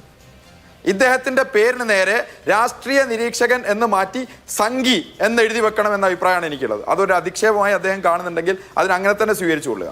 കൃത്യമായി RSSന്റെ രാഷ്ട്രീയം ശാഖകളിൽ നിന്ന് ഉൽപ്പാദിപ്പിക്കുന്ന ഈ രാജ്യത്തെ സാധാരണ മനുഷ്യരെ മതത്തിൻ്റെയും ജാതിയുടെയും പേരിൽ ഭിന്നിപ്പിക്കുന്ന, ഭരണകൂടത്തിനെതിരായ സമരങ്ങളെ രാജ്യദ്രോഹമായി മുദ്രകുത്തുന്ന സംഘപരിവാരത്തിൻ്റെ രാഷ്ട്രീയം കാവിക്കളർ കുപ്പായ ഊട്ടി ചാനലിൽ വന്ന് പറയുന്നയാളെ രാഷ്ട്രീയ നിരീക്ഷകൻ എന്ന് വിളിച്ചുകൊണ്ട് ഈ ചാനലിൽ അവതരിപ്പിക്കുന്നത് നിങ്ങൾ ഈ ദേശീയ മാധ്യമങ്ങളെ വിമർശിക്കാനുള്ള നിങ്ങളുടെ സാധ്യതയെ തന്നെ ക്യാൻസൽ ചെയ്യാണ് എന്നാണ് എനിക്ക് തോന്നുന്നത്. ഇത്തരം ആളുകളൊന്നും രാഷ്ട്രീയ നിരീക്ഷകരല്ല, അവൻ RSSകാരാണ്, സംഘികളാണ്. ഇപ്പൊ ഇദ്ദേഹം ഇവിടെ പറയാണ്, ജനാധിപത്യ രാജ്യത്ത് ഒരു കൂട്ടർക്ക് പ്രതിഷേധിക്കാൻ അവകാശമുണ്ടെങ്കിൽ ആ പ്രതിഷേധിക്കുന്നവർക്കെതിരെ പ്രതിഷേധിക്കാനും അവകാശമുണ്ട്, ശബ്ദിക്കാനും അവകാശമുണ്ട്. ശബ്ദിക്കുകയാണോ ചെയ്തത്? രാജ്യത്തെ മുതിർന്ന നേതാക്കൾ, CPIയുടെ നേതാവ് ആനി രാജു ഉൾപ്പെടെയുള്ള ആളുകളെ ഇന്ന് മർദ്ദിച്ചു എന്നുള്ളതാണ് പുറത്തു വരുന്ന വാർത്തകൾ. ബജ്രംഗ് ദൾ അടക്കമുള്ള ഈ രാജ്യത്തെ RSSന്റെ ഫ്രിഞ്ച് ഗ്രൂപ്പുകൾ അവർ വടിയെടുത്ത് ഈ സമരത്തിന് വന്ന ആളുകളെ തെരുവിൽ ആക്രമിക്കുക. നിങ്ങൾക്ക് എന്താണ് അധികാരം? ഇന്ത്യ രാജ്യത്ത് ഭരിക്കാനുള്ള മാൻഡേറ്റ് ജനങ്ങൾ വോട്ടിലൂടെ നൽകിയിട്ടുണ്ട്. അത് വോട്ടിലൂടെ ലഭിച്ചതാണോ EVM അട്ടിമറിയിലൂടെ ലഭിച്ചതാണോ എന്നുള്ള ചർച്ച പോലും നടക്കുന്ന ഒരു രാജ്യത്ത് നിങ്ങൾക്ക് കയ്യിലുള്ള ഭരണത്തെ ഉപയോഗിച്ചുകൊണ്ട് ഈ രാജ്യത്തെ ഭരണകൂടത്തിനെതിരായി ഉയർന്നു വരുന്ന എല്ലാ പ്രതിഷേധങ്ങളെയും അങ്ങ് അടിച്ചമർത്തി കളയാം എന്നാണോ RSS വിചാരിക്കുന്നത്, BJP വിചാരിക്കുന്നത്? അതൊന്നും ഇന്ത്യ രാജ്യത്ത് സാധ്യമല്ല. ഇന്ത്യ രാജ്യത്ത് നിന്ന് ഉയർന്നു വരുന്ന സമരത്തിൽ ആ വിദ്യാർത്ഥികൾ ഉയർത്തിപ്പിടിച്ച മുഖം അംബേദ്കറുടെ മുഖമാണ്. അംബേദ്കർ എന്ന് പറയുന്ന ഇന്ത്യ രാജ്യത്തിന്റെ ഭരണഘടനാ ശില്പി, അദ്ദേഹം ഈ രാജ്യത്തെ വിഭാവനം ചെയ്തത്, ഇന്ത്യയുടെ സ്വാതന്ത്ര്യ സമര സേനാനികൾ ഈ രാജ്യത്തെ വിഭാവനം ചെയ്തത് ഒരു സ്ഥിതി സമത്വ പരമാധികാര ജനാധിപത്യ മതനിരപേക്ഷ റിപ്പബ്ലിക് ആയിട്ടാണ്. അല്ലാതെ ഇന്ത്യ ഒരു പശുരാഷ്ട്രമായിട്ടല്ല, ഒരു ചാണക രാഷ്ട്രമായിട്ടല്ല, ഇന്ത്യ ഒരു വർഗീയ ഹിന്ദുത്വ രാഷ്ട്രമായിട്ടല്ല ഇന്ത്യയുടെ സ്വാതന്ത്ര്യ സമര സേനാനികൾ വിഭാവനം ചെയ്തത്. ഇതെങ്ങനെ RSSന് മനസ്സിലാവാനാണ്? ഇന്ത്യ രാജ്യത്ത് ഈ സ്വാതന്ത്ര്യ സമരം നടക്കുന്ന സമയത്ത് ആൻഡമാനിലെ ജയിലിൽ ബ്രിട്ടീഷുകാരുടെ ചെരുപ്പ് നക്കി കൊടുക്കുകയായിരുന്ന ആചാര്യന്മാരെ സ്ഥാപിച്ച RSSകാർ ഇന്ന് ഈ രാജ്യത്തെ സാധാരണ മനുഷ്യരെ, മതന്യൂനപക്ഷങ്ങളെ എന്താണ് മതേതരത്വം എന്ന് പഠിപ്പിക്കുക, എന്താണ് രാജ്യസ്നേഹം എന്ന് പഠിപ്പിക്കുക. ഈ രാജ്യത്തെ സാധാരണ മനുഷ്യർക്ക്, ഈ നാട്ടിലെ വിദ്യാർത്ഥികൾക്ക്, യുവാക്കൾക്ക്, ഈ നാട്ടിലെ പിന്നോക്ക ജനതയ്ക്ക് നിങ്ങളുടെ രാജ്യസ്നേഹത്തിന്റെ സർട്ടിഫിക്കറ്റ് ആവശ്യമില്ല എന്നാണ് ഞങ്ങൾക്ക് പറയാനുള്ളത്. ഇവിടെ ഉയർന്നു വരുന്ന പ്രശ്നങ്ങൾ വളരെ വാലിഡാണ്. നിങ്ങൾ നോക്കൂ, മലയാളക്കരയിൽ ഒരു പെൺകുട്ടി, ഐജാർ മഹേഷ് എന്നാണ് ആ കുട്ടിയുടെ പേര്. ആ കുട്ടി കഴിഞ്ഞ ദിവസം എൻട്രൻസ് കോച്ചിങ് ഇൻസ്റ്റിറ്റ്യൂട്ടിൽ ആത്മഹത്യ ചെയ്യുകയാണ്. ഇന്ത്യ രാജ്യത്ത് 10ഓളം വരുന്ന കുട്ടികൾ ഈ കാലയളവിൽ ആത്മഹത്യ ചെയ്തു. ആ കുട്ടികളുടെ ഭാവി വെച്ചാണ് കേന്ദ്ര ഗവൺമെന്റ് പന്താടുന്നത്. 10-23 ലക്ഷം വിദ്യാർത്ഥികളാണ് ഈ നീറ്റ് പരീക്ഷ എഴുതിയിട്ടുള്ളത്. അവരെല്ലാം വീണ്ടും പരീക്ഷയ്ക്ക് വരേണ്ടി വരികയാണ്. ഒരു എൻട്രൻസ് പരീക്ഷ എഴുതിയിട്ടുള്ള ആളുകൾ, നിങ്ങളെല്ലാം ഈ RSSന്റെ പ്രതിനിധിയെല്ലാം സ്കൂളിൽ പോയിട്ടുണ്ടെങ്കിൽ നിങ്ങൾക്കറിയാം, ഒരു പരീക്ഷ കഴിഞ്ഞാൽ ആ കുട്ടികൾ ആ പരീക്ഷയുടെ ഭാരവും എല്ലാം ഇറക്കി വെച്ചുകൊണ്ട് ഉല്ലാസത്തിലേക്ക് പ്രവേശിക്കുക. അങ്ങനെ പരീക്ഷ എഴുതി റിസൾട്ടും കാത്തിരിക്കുന്ന കുട്ടിയോടാണ് പറയുന്നത്, നിങ്ങളുടെ ചോദ്യപേപ്പർ ചോർന്നിരിക്കുന്നു, ഞങ്ങൾ തന്നെ അത് ചോർത്തിയിരിക്കുന്നു, ഞങ്ങൾ പരീക്ഷ ക്യാൻസൽ ചെയ്തിരിക്കുന്നു, നിങ്ങൾ വീണ്ടും പരീക്ഷ എഴുതണം. ആ കുട്ടികളാകെ പാനിക് ആവുകയാണ്. എന്ന് പരീക്ഷ വരുമെന്ന് ഉറപ്പില്ല. ഈ വീണ്ടും പരീക്ഷ എഴുതിയാലും അത് ഇതേപോലെ അട്ടിമറിക്കുമോ എന്ന് ഉറപ്പില്ല. അങ്ങനെ പരീക്ഷ നടത്തി റാങ്ക് ലിസ്റ്റ് പ്രസിദ്ധീകരിച്ചാലും മാന്യമായ നിലയിൽ ഇവിടെ അഡ്മിഷൻ ലഭിക്കും എന്നറിയില്ല. ഇങ്ങനെ ആശങ്കപ്പെട്ട് കുട്ടികൾ ആത്മഹത്യ ചെയ്യുമ്പോഴാണ് CBSE ഉൾപ്പെടെയുള്ള പരീക്ഷകളിൽ ചോദ്യപേപ്പർ സ്കാൻ ചെയ്യാനുള്ള സംവിധാനം ഉണ്ടാക്കി കണ്ടവന്റെ പരീക്ഷാ പേപ്പറാണ് സ്വന്തം പേരിൽ വാല്യൂ ചെയ്തതെന്ന് കുട്ടികൾ തിരിച്ചറിഞ്ഞ് അതിൽ പ്രതിഷേധിക്കുന്ന സാഹചര്യത്തിലാണ് സെൻട്രൽ ഗവൺമെന്റിന്റെ താല്പര്യപ്രകാരം ഏകീകരിച്ച ഒരു സംവിധാനമാക്കി മാറ്റിയ CUET പരീക്ഷ അട്ടിമറിക്കപ്പെടുമ്പോഴാണ് ഈ ലക്ഷോപലക്ഷം വരുന്ന വിദ്യാർത്ഥികൾ എഴുതുന്ന NTA-യുടെ UGC നെറ്റ് പരീക്ഷ തകരാറിലാവുമ്പോഴാണ് നിങ്ങൾ ഇവിടെ അതിനെതിരെ സമരം ചെയ്യുന്ന ആളുകളെ രാജ്യസ്നേഹം പഠിപ്പിക്കുന്നത്. നിങ്ങൾ ആ രാജ്യസ്നേഹം പഠിപ്പിക്കാൻ ഈ നാട്ടിലെ വിദ്യാർത്ഥികൾക്ക് നേരെ, യുവാക്കൾക്ക് നേരെ വന്നാൽ സമരം എന്താണെന്ന് ഈ നാട് കാണിച്ചു തരും. സ്വാതന്ത്ര്യ സമരം നടത്തിയ പാരമ്പര്യമുള്ള ഈ നാട്ടിലെ ജനതയുടെ പിന്മുറക്കാർ ഇവിടെ ഉണ്ട്. അന്ന് ചെരുപ്പ് നക്കിയ നിങ്ങൾ ഇന്ന് ഈ രാജ്യം ഭരിക്കുന്നു എന്നുള്ളത് ഈ നാട്ടിലെ എല്ലാ മനുഷ്യരുടെയും മേൽ കുതിര കയറാനും അവിടെ ഭാവി വെച്ച് പന്താടാനുമുള്ള ലൈസൻസ് ആണ് എന്ന് കരുതുന്നുണ്ടെങ്കിൽ അതിനെ ന്യായീകരിക്കാൻ വേണ്ടി പേര് വെച്ചോ പേര് വെക്കാതെയോ നിരീക്ഷക വേഷം ചമഞ്ഞോ RSSന്റെ പ്രതിനിധികൾ ചാനൽ ഫ്ലോറിൽ വന്നാൽ അതിനെ ഞങ്ങൾ തുറന്നു കാണിക്കും. ഇന്ത്യ രാജ്യത്തിന്റെ വിദ്യാഭ്യാസ മന്ത്രി ധർമ്മേന്ദ്ര പ്രധാൻ രാജിവെക്കുന്നതുവരെ ഇന്ത്യ രാജ്യത്ത് ചോദ്യത്തിലേക്ക് വരാം. അതായത് ആര്യ എന്നെ വിളിച്ചത് ഇവിടുത്തെ മാതൃഭൂമി എന്നെ നേരിട്ടാണ് വിളിച്ചത്. അല്ലാതെ ഇവിടെ നിന്ന് മാതൃഭൂമിയിൽ നിന്ന് RSSന്റെ കാര്യാലയത്തിലേക്കോ അല്ലെങ്കിൽ ഇവിടെ എന്താണ് മാരാർജി ഭവനിലേക്ക് വിളിച്ചിട്ട് നിങ്ങളുടെ ഒരു പ്രതിനിധിയെ വിട്ടു തരണം എന്നല്ല പറഞ്ഞത്. എന്നെ നേരിട്ടാണ് വിളിച്ചത്.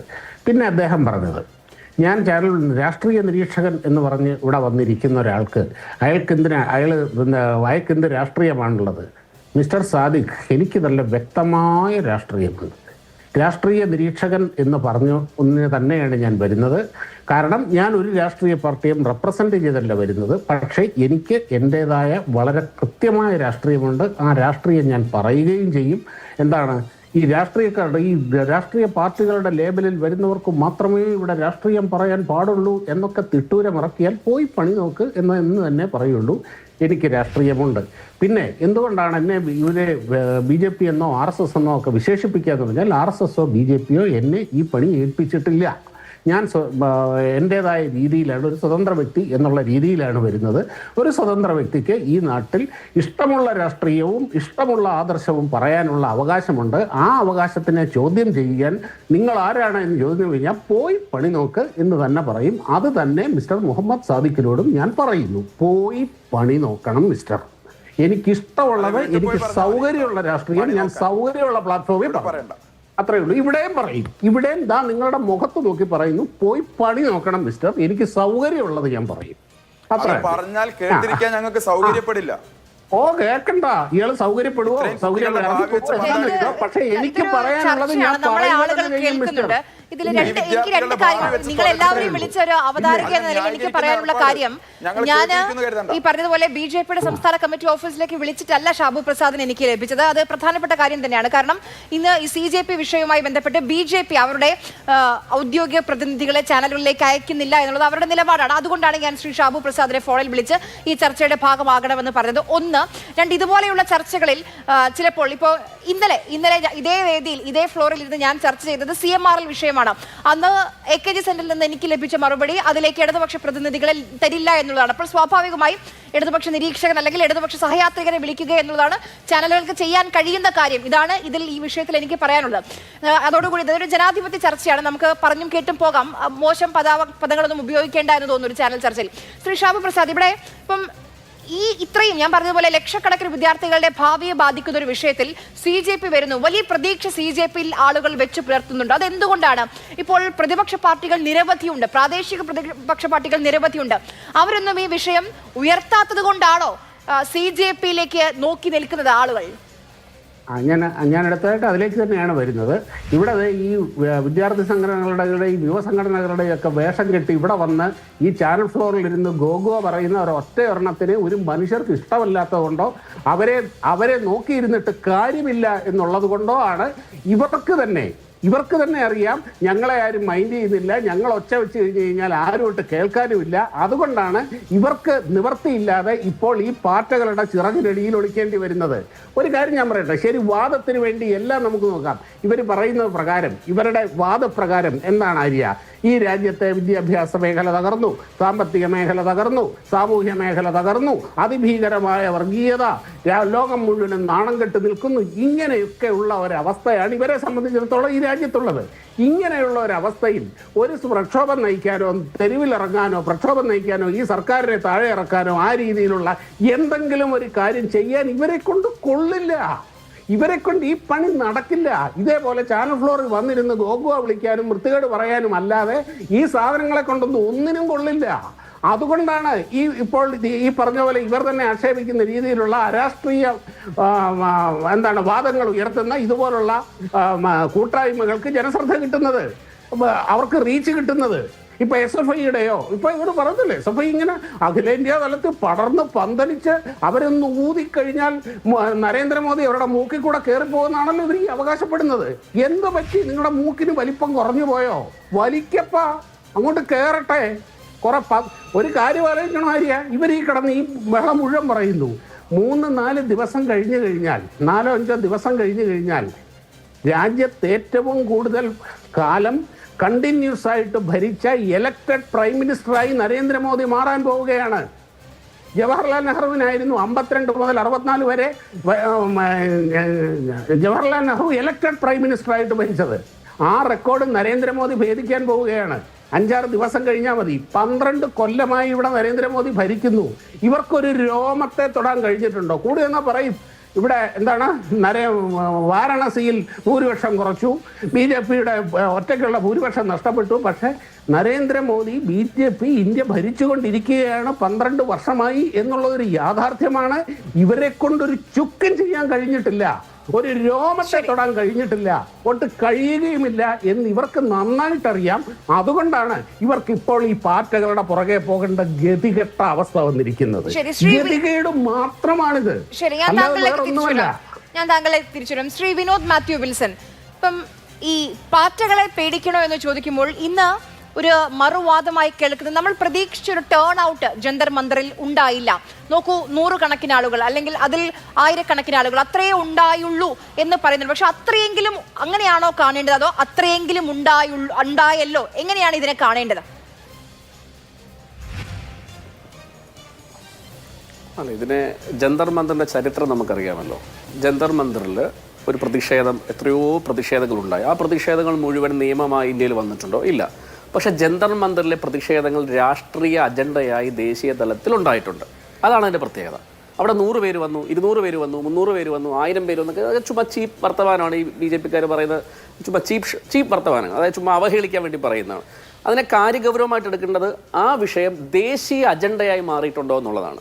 ദേശീയ അജണ്ടയായി മാറിയിട്ടുണ്ട് ജന്തർ മന്ദറിൽ ഈ പ്രക്ഷോഭം. കാരണം നമുക്കറിയാം, നമുക്ക് എത്രയോ വിഷയങ്ങൾ എടുക്കാം. നമുക്ക് ഇവിടുന്ന് അങ്ങോട്ട് പോയാൽ നിർഭയ കേസുമായി ബന്ധപ്പെട്ട് ജന്തർ മന്ദറിലെ പ്രതിഷേധമല്ലേ 2012 നിർഭയ കേസ് ഉണ്ടാവുന്നു. 2013 ക്രിമിനൽ അമെൻമെന്റ് വന്നത്, അതായത് ഇന്ത്യയിലെ സ്ത്രീകൾക്ക് സുരക്ഷിതമായി ഈ നാട്ടിലിറങ്ങി ജീവിക്കാൻ കഴിയുന്ന സാഹചര്യം ഒരുക്കിയത് 2012 നിർഭയ സംഭവത്തോടുകൂടി ജന്തർ മന്ദറിലുണ്ടായ പ്രതിഷേധമാണ്. വലിയ ചേഞ്ച് അല്ലേ, രാഷ്ട്രീയ അജണ്ടയായി മാറിയില്ല. നമുക്കറിയാലോ, നമുക്ക് VK സിംഗുമായി ബന്ധപ്പെട്ട് മുൻ സൈനികൻ അവരെ ജന്തർ മന്ദറിൽ പ്രതിഷേധിച്ചു. എന്താണ് 1 റാങ്ക് 1 പെൻഷൻ ആർമിക്കാർ കേന്ദ്ര ഗവൺമെന്റ് നടപ്പിലാക്കേണ്ടി വന്നില്ലേ? ലോക്പാൽ നിയമത്തെപ്പറ്റി ജന്തർ മന്ദറിൽ പ്രതിഷേധം ഉണ്ടാവില്ലേ? കർഷക പ്രതിഷേധങ്ങൾ ജന്തർ മന്ദറിൽ ഉണ്ടായില്ലേ? അപ്പം ജന്തർ മന്ദറിൽ ഒരു പ്രതിഷേധം നടത്തപ്പെട്ടാൽ അത് ഉടനെയെല്ലാം നിയമമായി പ്രധാനമന്ത്രിയെ മൂക്കിക്കൂടെ കയറ്റും എന്നൊക്കെ ഇവിടെ വന്നിരുന്ന് പറയുന്നത് ഒരു വിടുവായിത്തരമാണ്. കൊള്ളില്ല. എന്തൊക്കെ വാക്കേ പറഞ്ഞാൽ ഇവരെ കൊണ്ടൊന്നും നടക്കില്ല. എൻ്റെ ഷാബു സാറേ, നിങ്ങൾ മനസ്സിലാക്കണം, ഈ മൂവ്മെന്റുകൾ എന്ന് പറഞ്ഞാൽ ഒരു സുപ്രഭാതത്തിലാവുന്ന രാജ്യം പിടിക്കാൻ വരുന്ന നിങ്ങൾ എന്തിനടി ഭയക്കുന്നവേ?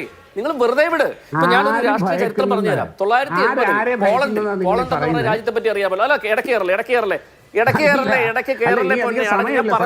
നിർത്ത് പ്ലീസ്. അപ്പം 1980 അല്ലല്ല, ഞാൻ പറഞ്ഞോട്ടെ, നിങ്ങളുടെ സമയത്ത് ഞാൻ സംസാരിച്ചു. ഞാൻ അദ്ദേഹത്തിന്റെ സമയത്ത് സംസാരിച്ചു. പോളണ്ടിൽ ഓറഞ്ച് ഓൾട്ടർനേറ്റീവ് എന്ന് പറയുന്ന ഒരു മൂവ്മെന്റ് എന്നാ പിന്നെ നിങ്ങൾ സംസാരിക്കും. ഇത് ഒരു സംഘീയ പരിപാടിയാണ്. പോളണ്ടിൽ 980 ഓറഞ്ച് ഓൾട്ടർനേറ്റീവ് എന്ന് പറയുന്ന ഒരു രാഷ്ട്രീയ മൂവ്മെന്റ് പോളണ്ടിൽ 980 ഉണ്ടായി. പോളണ്ട് എന്ന് പറയുന്നത് ഇവിടെ മുഹമ്മദ് സാദിഖിന്റെ ഒക്കെ പാർട്ടികളുടെ പക്ഷമായിരുന്നു, അവിടെ അറിയാമല്ലോ. അപ്പോൾ ഈ ഓറഞ്ച് ഓൾട്ടർനേറ്റീവ് എന്താ ചെയ്തതെന്ന് അറിയാമോ? അവര് അനാവശ്യമായ സമരങ്ങളിലേക്ക് പോയില്ല. ഇന്ന് ആ ചെറുപ്പക്കാരൻ പറഞ്ഞില്ലേ, നിങ്ങൾ ഭരണഘടന പിടിച്ചുകൊണ്ട് വരൂ, നിങ്ങൾ റോസാ പുഷ്പങ്ങൾ കൊണ്ടുവരും. പിള്ളേർ വളരെ ക്രിയേറ്റീവ് ആണെന്നേ. ഈ ഓറഞ്ച് ഓൾട്ടർനേറ്റീവ് എന്തായിരുന്നു? കുള്ളന്മാരുടെ വേഷം, അതായത് സ്ട്രീറ്റുകളിൽ മുഴുവൻ ഗ്രാഫിറ്റികൾ വരച്ചും പാട്ട് ചെയ്തും ഡാൻസ് കളിച്ചും ആക്ഷേപഹാസ്യം നടത്തിയും പോളണ്ടിന്റെ തെരുവിൽ ഈ കുള്ളന്മാരുടെ വേഷം ധരിച്ചുകൊണ്ട് ഈ ഓറഞ്ച് ഓൾട്ടർനേറ്റീവ് പിള്ളേരും മനുഷ്യരും ഇങ്ങനെ പടർന്നു. എന്താ സംഭവിച്ചേ? 89 അവർ രാഷ്ട്രീയ പാർട്ടി രൂപീകരിച്ചില്ല. പക്ഷേ 89 പോളണ്ടിൽ ഇടതുപക്ഷ സർക്കാർ താഴെ വീണു. പ്രതിപക്ഷത്തിന് വലിയ ഒരു വിളിയാണിത്. അവിടെയാണ് ആൻ സെബാസ്റ്റ്യൻ ഒക്കെ പറയേണ്ടത്. ഇപ്പോൾ രാഹുൽ ഗാന്ധി കോൺസ്റ്റിറ്റ്യൂഷനുമായിട്ട് രാജ്യത്തുടനീളം ജോദോയാത്ര നടത്തിയല്ലോ. ആ കോൺസ്റ്റിറ്റ്യൂഷൻ ബുക്കുമായിട്ടാണ് പിള്ളേർ വരുന്നത്. അപ്പോൾ ആ കോൺസ്റ്റിറ്റ്യൂഷനിൽ ഒരു പ്രതിപക്ഷ സ്വരം ഇല്ലാണ്ടായപ്പോൾ ഈ പറയുന്ന മനുഷ്യരൊന്നും, ഈ പറയുന്ന ഈ ഇടതുപക്ഷക്കാരോ അല്ലെങ്കിൽ വലതുപക്ഷക്കാരോ ഇവരൊന്നും ഒരു പ്രത്യേക ചട്ടക്കൂടിൽ നിന്ന് പ്രവർത്തിക്കുന്ന വിദ്യാർത്ഥി സംഘടനകളാണ്. പക്ഷേ ആ ചട്ടക്കൂടിനപ്പുറത്തേക്ക് മാറി മുഴുവൻ വിദ്യാർത്ഥികളും അവരുടെ പ്രശ്നത്തിന് ഒരുമിക്കുക എന്ന് പറയുന്ന ആ മനോഹരമായ ജനാധിപത്യ സങ്കല്പമായിട്ടാണ് ഞാനിതിനെ കാണുന്നത്. അവിടെ 1000 പേര് വന്നു, 2000 പേര് വന്നു, 3000 പേര് വന്നതിൻ്റെ അപ്പുറത്തേക്ക് ജന്തർ മന്ദിലെ ഒരു പ്രതിഷേധം, ഒരു ജന്തർ മന്ദിലെ സോഷ്യൽ മീഡിയ ഇൻഫ്ലുവൻസിന്റെ ഭാഗമായിരുന്ന ചെറുപ്പക്കാര് അവിടെ വന്ന് സമാധാനമായി പ്രതിഷേധിച്ച് ഇന്ന് രാഷ്ട്രത്തിന്റെ ജനാധിപത്യ ചർച്ചകളുടെ അജണ്ടയാക്കി മാറ്റിയെങ്കിൽ ഞാൻ മനസ്സിലാക്കുന്നു പിള്ളേരുടെ ഈ പ്രകടനം രാജ്യം വീക്ഷിക്കുന്നു, ഇവർ ഭയക്കുന്നു എന്നുള്ളതാണ് സത്യം.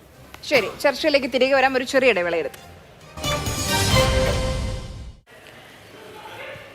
ഇനി ഈ ചർച്ചയിൽ 8 മിനിറ്റാണ് ബാക്കിയുള്ളത്. 4 അതിഥികളുണ്ട്, എല്ലാവർക്കും 2 മിനിറ്റ് വീതം എന്നുള്ളതാണ് ഞാൻ പ്രതീക്ഷിക്കുന്ന കാര്യം. ശ്രീ മുഹമ്മദ് സാദിഖ്, പറഞ്ഞോളൂ.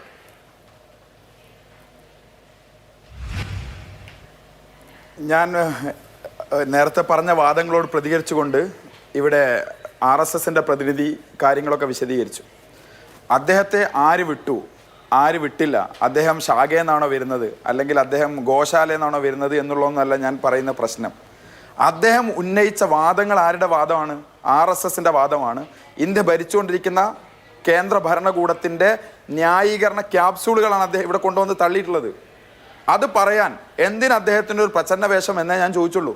സ്വന്തം നിലപാട് രാഷ്ട്രീയം തുറന്ന് വ്യക്തമാക്കാൻ താങ്കൾക്ക് മടിയുണ്ടോ എന്നേ ഞാൻ ചോദിച്ചുള്ളൂ. താങ്കൾക്ക് അതിന് മടിയാണെങ്കിൽ സ്വന്തം രാഷ്ട്രീയം താങ്കൾക്ക് പുറത്തു പറയാൻ കൊള്ളാത്ത അധിക്ഷേപകരമായി എന്തോ ഒന്നായി തോന്നുന്നുണ്ടെങ്കിൽ അത് താങ്കളുടെ രാഷ്ട്രീയത്തിന്റെ പ്രശ്നമാണെന്ന് പൊന്നു സുഹൃത്ത് മനസ്സിലാക്കണം എന്ന് മാത്രമേ എനിക്ക് പറയാനുള്ളൂ. പിന്നെ അദ്ദേഹം പറയാണ് ഇവിടെ 10-12 കൊല്ലമായി മോഡി ഭരിക്കുകയാണ്, ഇന്ത്യ രാജ്യം വികസിക്കുകയാണ്, ഞങ്ങൾക്കൊന്നും ചെയ്യാൻ പറ്റുന്നില്ല. ഇന്ത്യ രാജ്യത്ത് നിങ്ങൾക്ക് ഭരണ സംവിധാനം നിയന്ത്രിക്കാൻ ഇന്ന് സാധിച്ച അവസരം നിങ്ങളുടെ എല്ലാ കാലത്തേക്കുമുള്ള ഈ രാജ്യത്തിൻ്റെ അവകാശമാണ് എന്ന് നിങ്ങൾ കരുതരുത്. ഈ രാജ്യത്തെ നിങ്ങൾക്കാർക്കും പതിച്ചു തന്നിട്ടൊന്നുമില്ല. ഇവിടെ ഇനിയും തെരഞ്ഞെടുപ്പുകൾ വരാനുണ്ട്, ഇവിടെ പ്രതിപക്ഷമുണ്ട്, ഞങ്ങൾ സമരം നടത്തുന്നുണ്ട്, ഇതിനേക്കാൾ വലിയ സമരങ്ങൾ ഇവിടെ നടന്നിട്ടുണ്ട്, അതിലും വലുത് ഇനി നടക്കുകയും ചെയ്യും. നിങ്ങൾ അപ്പോഴേക്ക് ഇന്ത്യ രാജ്യം നിങ്ങളുടെ കീശയിലാണ് എന്ന് നിങ്ങൾ കരുതുക. നിങ്ങളെന്താ മൂക്കിൽ വലിച്ചു കളയും? ഞങ്ങൾ അങ്ങനെ ആരെയും മൂക്കിൽ വലിച്ചു കളയാനൊന്നുമല്ല. പക്ഷെ ഈ രാജ്യത്തെ ഭരണം താറുമാറാണ്. ഈ സർക്കാരിന്റെ നയങ്ങൾ ഈ നാട്ടിലെ ജനങ്ങളെ തകർത്തുകൊണ്ടിരിക്കുകയാണ്. വിദ്യാർത്ഥികൾ, യുവാക്കൾ എന്നുള്ള നിലയിൽ ഈ രാജ്യത്തെ വളർന്നു വരുന്ന തലമുറ അരക്ഷിതാവസ്ഥയിലാണ് എന്നുള്ള യാഥാർത്ഥ്യം ഞങ്ങൾ ഉയർത്തുമ്പോൾ അതിനുള്ള മറുപടി നിങ്ങൾ 12 വർഷം ഭരിച്ചു എന്നുള്ളതല്ല. നിങ്ങൾ ആനപ്പുറത്ത് കയറിയതിന്റെ തയമ്പ് കാണിച്ചിട്ട് അതാണ് ഈ രാജ്യത്തെ എല്ലാ ഭരണ നയങ്ങൾക്കുമുള്ള ലൈസൻസ് എന്ന് നിങ്ങൾ പ്രഖ്യാപിച്ചാൽ അത് കേട്ടിരിക്കാൻ ഞങ്ങൾക്ക് സൗകര്യമില്ല. അത് പ്രഖ്യാപിക്കാനാണ് ഈ രാജ്യത്തെ വിദ്യാർത്ഥികളും യുവാക്കളും തെരുവിലിറങ്ങിയിട്ടുള്ളത്. അത് ഈ രാജ്യത്ത് മുമ്പും ഇറങ്ങിയിട്ടുണ്ട്, ഇന്നും ഇറങ്ങിയിട്ടുണ്ട്, നാളെയും ഇറങ്ങും. അത് ഈ രാജ്യത്തെ എല്ലാ മനുഷ്യർക്കുമുള്ള ജനാധിപത്യ അവകാശമാണ്. ഇത് ഇപ്പോഴും ഒരു ജനാധിപത്യ രാജ്യം തന്നെയാണ് ഇന്ത്യ, അല്ലാതെ ഒരു ഹിന്ദുത്വ രാഷ്ട്രമായി ഇന്ത്യയെ മാറ്റിയിട്ടില്ല. നിങ്ങൾ ഇത്തവണ 2024 തെരഞ്ഞെടുപ്പിൽ വലിയ ഭൂരിപക്ഷമൊക്കെ നേടി 2025 ഇന്ത്യയെ ഒരു ഹിന്ദുത്വ രാഷ്ട്രമാക്കി പ്രഖ്യാപിച്ച് കളയാം. RSSന്റെ 100ാം വാർഷികത്തിൽ എന്നൊക്കെ കിനാവ് കണ്ടിട്ടുണ്ടാവും. പക്ഷെ അതൊരു മലർപ്പൊടിക്കാരന്റെ സ്വപ്നമാണ് എന്ന് തെളിയിച്ച് കേവല ഭൂരിപക്ഷം നഷ്ടപ്പെട്ടിട്ട് ഏതാനും ചില പ്രാദേശിക കക്ഷികളുടെ പിന്തുണയോട് കൂടിയിട്ടാണ് ഈ പറഞ്ഞ മോഡി അധികാരത്തിലിരിക്കുന്നത് എന്നുള്ള യാഥാർത്ഥ്യം ഇനിയും ഇന്ത്യ രാജ്യത്ത് തെരഞ്ഞെടുപ്പുകൾ വരാൻ പോകുന്നുണ്ട്, സമരങ്ങൾ വരാൻ പോകുന്നുണ്ട്. ഈ രാജ്യത്തെ ജനങ്ങളെ തിരുത്തുകയും ചെയ്യും. അതുകൊണ്ട് വലിയ അഹങ്കാരമൊന്നും നിങ്ങൾക്ക് വേണ്ട. RSSന്റെ ന്യായീകരണം വിദ്യാർത്ഥികളുടെ ഭാവിയെ വെച്ച് ഇങ്ങനെ പന്താടാൻ നിങ്ങൾ ശ്രമിച്ചാൽ അതിനെ ഞങ്ങൾ ചെറുക്കും, ചോദ്യം ചെയ്യും എന്നുള്ളതാണ്. ശരി, ശ്രീമതി ആൻ സെബാസ്റ്റ്യൻ, ഇന്ന് 5 മണിക്കുള്ളിൽ വിദ്യാഭ്യാസ മന്ത്രിയുടെ രാജിയായിരുന്നു CJP മുന്നോട്ട് വെച്ച ആവശ്യം. അതുണ്ടായില്ല. ഇല്ലെങ്കിൽ ഇത് അടുത്ത ശനിയാഴ്ച വീണ്ടും തെരുവുകളിലേക്ക് എന്ന് പറയുന്നു. അപ്പോൾ കൂടുതൽ ജനങ്ങൾ, കൂടുതൽ പിന്തുണ കിട്ടും എന്ന് തോന്നുന്നുണ്ടോ ഒരു രാഷ്ട്രീയ പ്രവർത്തക എന്ന നിലയിൽ CJPക്ക്?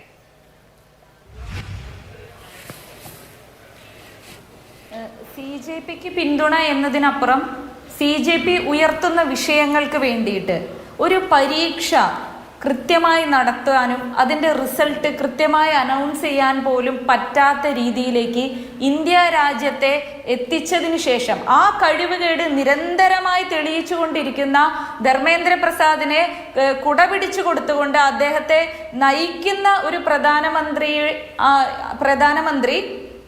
നെഹ്റുവിൻ്റെ റെക്കോർഡ് 12 വർഷം ഇരുന്നതിൻ്റെ റെക്കോർഡ് ഭേദിച്ചതിൻ്റെ ഒരു അഹങ്കാരം ആണ് ഈ പറയുന്ന സാബു പ്രസാദ് ഇവിടെ പറഞ്ഞത്.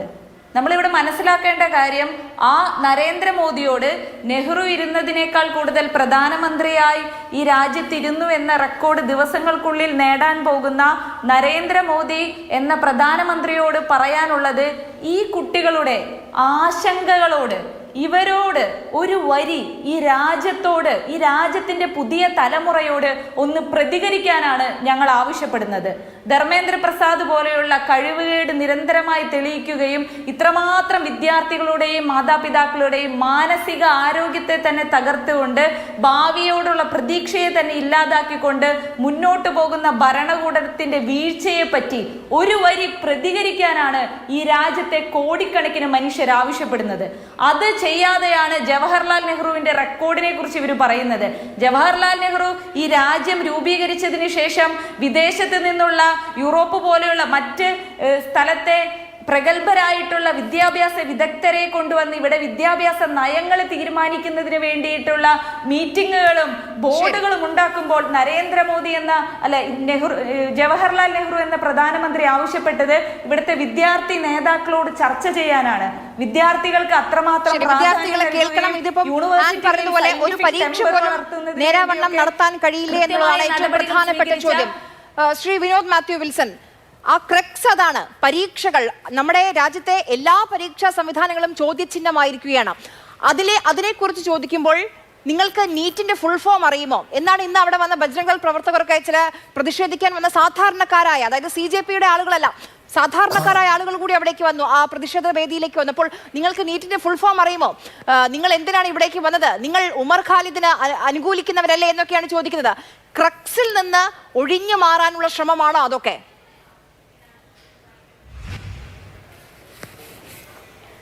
അത്യാവശ്യം നല്ല വിദ്യാഭ്യാസമുള്ള ഒരാളായിരുന്നു ജ്യോതിരാദിത്യ സിന്ധ്യ എന്നാണ് ഞാൻ മനസ്സിലാക്കുന്നത്. അദ്ദേഹം കോൺഗ്രസ് വിട്ട് BJP പോയപ്പോൾ കഴിഞ്ഞ സ്റ്റേറ്റ്മെന്റ് എന്താ പറഞ്ഞു, ഉള്ളി എടുത്ത് പോക്കറ്റ് ഇട്ടാൽ തണുപ്പ് കിട്ടുമെന്ന് പറഞ്ഞു. അപ്പോൾ ഇവരുടെ നിലവാരം അറിയാമല്ലോ, അതാണ് അവരുടെ നിലവാരം. പിന്നെ ഒരു പ്രധാനപ്പെട്ട കാര്യം പറയാനുള്ളത്, നരേന്ദ്രമോദിയുടെ ഒരു വലിയ ഒരു ക്രെഡിറ്റ് ഇവിടെ പറഞ്ഞു. അദ്ദേഹം ഇവിടെ രാജ്യം മുഴുവൻ ഇപ്പം ഏതാണ്ട് വലിയ ആളാകാൻ പോകുന്നു. 2024 തന്നെ മോദി തോറ്റു സാറേ. നിങ്ങളുടെ മോദി 24 തന്നെ തോറ്റു. 400 സീറ്റ് നേടുമെന്ന് പറഞ്ഞ മോദിക്ക് എത്ര സീറ്റാണ് കിട്ടിയത്? 240 സീറ്റേ കിട്ടിയുള്ളൂ. അപ്പോൾ അത് തോറ്റ് കഴിഞ്ഞു, അതവിടെ നിൽക്കട്ടെ. പിന്നെ മറ്റൊരു പ്രശ്നം മറ്റൊരു പ്രശ്നം എന്ന് പറയുന്നത് അസഹിഷ്ണുതപ്പെടാതെ നിങ്ങൾ പറയുമ്പോൾ ഞാൻ വേണ്ടിയിട്ടില്ലല്ലോ. മറ്റൊരു പ്രധാനപ്പെട്ട പ്രശ്നം, ഇവിടെ SFIയുടെ നേതാവ് ഇരിപ്പുണ്ട്, ആൻ സെബാസ്റ്റ്യൻ ഇരിപ്പുണ്ട്, BJP-ക്കാരാ സൈഡിൽ ഉണ്ട്, അവർ പറഞ്ഞോട്ടെ. ഈ SFIയുടെയും KSUവിൻ്റെയും ഒക്കെ ആൾക്കാരോട് എനിക്ക് വ്യക്തിപരമായി സ്വയം വിമർശനാത്മകമായി പറയുന്നു, ഈ പ്രതിപക്ഷത്തിൻ്റെ പരാജയമാണ്. എന്താണ് SFIയുടെ ബാനറിൽ പോയി വിദ്യാർത്ഥികൾ സമരം ചെയ്യാഞ്ഞ്? എന്താണ് KSUവിൻ്റെ ബാനറിൽ പോയി വിദ്യാർത്ഥികൾ സമരം ചെയ്യാഞ്ഞ്? ഇപ്പം തന്നെ ഇവിടെ ഇത്രയേറെ ചർച്ച നടത്തി. SFIയുടെ നേതാവ് എന്ന് പറയുന്ന വ്യക്തി ചെറുപ്പക്കാരനാണ്. അദ്ദേഹം ഈ വിഷയാധിഷ്ഠിതമായി അദ്ദേഹം വന്ന് തുടങ്ങിയ സമയം മുതൽ ഒരാളെ അറ്റാക്ക് ചെയ്യാൻ ശ്രമിക്കുകയാണ്. ആൻ സംസാരിക്കുന്ന മുഴുവൻ വിഷയങ്ങളൊന്നും മറ്റു തരത്തിലാണ്. അപ്പോൾ വിഷയാധിഷ്ഠിതമായി ഈ ചർച്ചയിൽ നീറ്റ് പരീക്ഷാ ക്രമക്കേടുമായി ബന്ധപ്പെട്ട് രാജ്യത്ത് ഞാനൊരു ചെറിയ കാര്യമായി പറഞ്ഞ് അവസാനിപ്പിക്കുകയാണ്. ഇതൊരു പരിഹാര മാർഗ്ഗമുണ്ടല്ലോ. വിദ്യാർത്ഥികൾ ഇന്ന് ആ കോക്രോച്ച് പാർട്ടിയുടെ ചെറുപ്പക്കാരൻ പറഞ്ഞ പ്രധാനപ്പെട്ട ആശങ്കകൾ ഒരു പരിഹാര മാർഗമുണ്ട്. എന്താണ് ഞാൻ തുടക്കത്തിൽ പറഞ്ഞു, ചോദ്യപേപ്പർ തയ്യാറാക്കുന്നതിന് പരീക്ഷാ കേന്ദ്രത്തിൽ എത്തുന്നവരെ ഓരോ ഘട്ടവും സ്വതന്ത്ര ഓഡിറ്റിംഗ് ഏജൻസി പരിശോധിക്കുമോ? ഗുരുതര വീഴ്ചയുണ്ടായാൽ സ്ഥാപനങ്ങൾക്കും ഉദ്യോഗസ്ഥർക്കും വ്യക്തിപരമായ ഉത്തരവാദിത്വം നിശ്ചയിക്കും, ക്രിമിനൽ ലയബിലിറ്റി നിശ്ചയിക്കണം. അത് ചെയ്യുമോ? പിശക് പറ്റി അന്വേഷണം നടത്തുന്നത് മാത്രം പറയാതെ ഇതിന്റെ ആൻസർ കീയും ഗ്രിവൻസസ് സെല്ലും റിസൾട്ട് പ്രോസസ്സും കൂടുതൽ സുതാര്യമാക്കുമോ? പേപ്പർ ലീക്ക്, ഓൾമാറാട്ടം എന്ന് പറയുന്നത് സംഘടിത കുറ്റകൃത്യമാക്കി പ്രത്യേക വിചാരണ ചെയ്യുമോ? ഇങ്ങനെ ചെറുപ്പക്കാരുടെ വിശ്വാസ്യത, സിസ്റ്റത്തിന്റെ വിശ്വാസ്യതയെ സംരക്ഷിക്കാൻ വേണ്ടിയുള്ള എന്തെങ്കിലും ഒരു കാര്യത്തിൽ ആൻസർ ചെയ്തിട്ടില്ല. ഒരു കാര്യമാണ് ഞാൻ പറയാം, CBSE പരീക്ഷയുമായി ബന്ധപ്പെട്ട് നമ്മൾ കണ്ടല്ലോ, അവരുടെ റീവാലുവേഷൻ അവർ കൊടുത്തപ്പോൾ കിട്ടിയ പേപ്പർ വേറെയാണ്, അവരുടെ മാർക്ക് ലിസ്റ്റ് അല്ല അവർ കിട്ടുന്നത്. അപ്പോൾ സിസ്റ്റം തകർന്നു. സിസ്റ്റം തകർന്നപ്പോൾ അവർ റിവാലുവേഷന് വേണ്ടി ശ്രമിച്ചു. അപ്പോൾ പറയുകയാണ് 6000 രൂപ അടയ്ക്കണം എന്ന്. നോക്കൂ, ഒരു രാജ്യത്ത് ഇപ്പം എനിക്ക് മാർക്ക് കുറയുമ്പോൾ ഞാൻ റിവാലുവേഷന് കൊടുക്കും. അപ്പോൾ എൻ്റെ മാർക്ക് കുറഞ്ഞു, ഞാൻ എൻ്റെ ഇത് പൈസ വാങ്ങിക്കുന്നതിൽ പ്രശ്നമില്ല, കാരണം എൻ്റെ മാർക്ക് കൂടുമോ കുറയുമോ എന്ന് അറിയാൻ വേണ്ടി ഞാൻ ചെയ്യുന്നതാണ്. പക്ഷേ ഒരു സിസ്റ്റം മുഴുവൻ തകർന്ന് പേപ്പറുകൾ പല വഴിക്ക് പോയി, പലരുടെയും പേരുകൾ മാറി, അവർ കൊടുത്ത പേപ്പറല്ല. അപ്പം മുഴുവൻ സിസ്റ്റവും തകർന്നതിന് ശേഷം, ഈ രാജ്യം നശിപ്പിച്ചതിന് ശേഷം ആ വിദ്യാർത്ഥികൾ എൻ്റെ പേപ്പർ തരൂ എന്ന് പറഞ്ഞൊരു അപേക്ഷ കൊടുക്കുമ്പോൾ അതിനും 6000 രൂപ കൊടുക്കണമെന്ന് പറയുന്ന വൃത്തികെട്ട രീതിയിലെ കാര്യങ്ങൾ പോയി. ഇതിലേതെങ്കിലും ഒരു വിഷയത്തിൽ പ്രധാനമന്ത്രിയോ ഇവരുടെ വിദ്യാഭ്യാസ മന്ത്രിയോ ഇവരുടെ ഏതെങ്കിലും നേതാവോ, വിവരവും വിദ്യാഭ്യാസവും ഉണ്ടെങ്കിലേ പറയാൻ പറ്റുള്ളൂ, പക്ഷേ ആരെങ്കിലും ഈ നിമിഷം വരെ ഈ വിഷയത്തിൽ വിഷയാധിഷ്ഠിതമായി മറുപടി പറയാൻ ശ്രമിച്ചിട്ടില്ല എന്നുള്ളതാണ് ഏറ്റവും വലിയ ആക്ഷേപം. ശരി, ശ്രീ ഷാബു പ്രസാദ്, ഒരു നിമിഷം മാത്രമേ ബാക്കിയുള്ളൂ. ഈ ചോദ്യം ഈ പറഞ്ഞതുപോലെ 5 ജീവനുകളാണ്, ലക്ഷക്കണക്കിന് വിദ്യാർത്ഥികളുടെ ഭാവിയാണ്. ആരെങ്കിലും അക്കൗണ്ടബിലിറ്റി ഏറ്റെടുക്കണ്ടേ? ഇല്ല, തീർച്ചയായിട്ടും ഈ ഒരു സിസ്റ്റത്തിൽ ഇങ്ങനെ ഒരു പ്രശ്നമുണ്ടായി, തീർച്ചയായിട്ടും സർക്കാരിനും അതിൻ്റെ അതോറിറ്റിക്കും അതിൻ്റെതായ റെസ്പോൺസിബിലിറ്റി ഉണ്ട്. ആ റെസ്പോൺസിബിലിറ്റി അവർ അത് ടേക്കപ്പ് ചെയ്യേണ്ട കാര്യങ്ങളാണ്. അതവർ ചെയ്യും എന്ന് തന്നെയാണ് എൻ്റെ വിശ്വാസം. തീർച്ചയായിട്ടും അതിനെ വിമർശിക്കാം, അത് ആവശ്യപ്പെടാം. നിങ്ങളുടെ പറയുന്ന പോലെ ചെയ്യാനല്ല ഇരിക്കുന്നത്.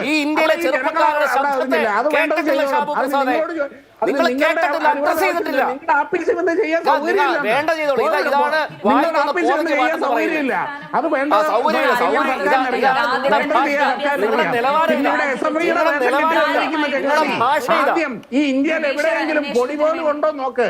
നിങ്ങൾ ഭരിച്ചിരുന്ന ബംഗാളിലെയും ത്രിപുരയിലെയൊക്കെ അവസ്ഥ ഇവിടെ പല ഘട്ടങ്ങളിലും വിഷയത്തിൽ നിന്ന് നമ്മൾ വ്യതിചലിച്ചു പോകുന്നുണ്ട്. ഇവിടെ വിഷയം ഈ പറഞ്ഞതുപോലെ 5 ജീവനുകൾ നല്ല മിടുക്കരായ വിദ്യാർത്ഥികൾ ആയ അവരുടെ വലിയ പ്രതീക്ഷ, വലിയ ഭാവി നമുക്ക് നഷ്ടപ്പെട്ടത് 5 ജീവനുകളാണ്. ലക്ഷക്കണക്കിന് വിദ്യാർത്ഥികളുടെ ഭാവി ഇനി എന്ത് പഠിക്കും, എങ്ങനെ മുന്നോട്ട് പോകും, നാളെ എന്ത്, എഴുതിയ പരീക്ഷയിൽ എന്ത്, എത്ര മാർക്ക്, അതിൽ റീവാലുവേഷൻ എങ്ങനെ, അതിനെ സംബന്ധിച്ചൊക്കെ ചോദ്യചിഹ്നമാണ്, തുലാസിലാണ്, തൃശങ്കുവിലാണ് അവർ.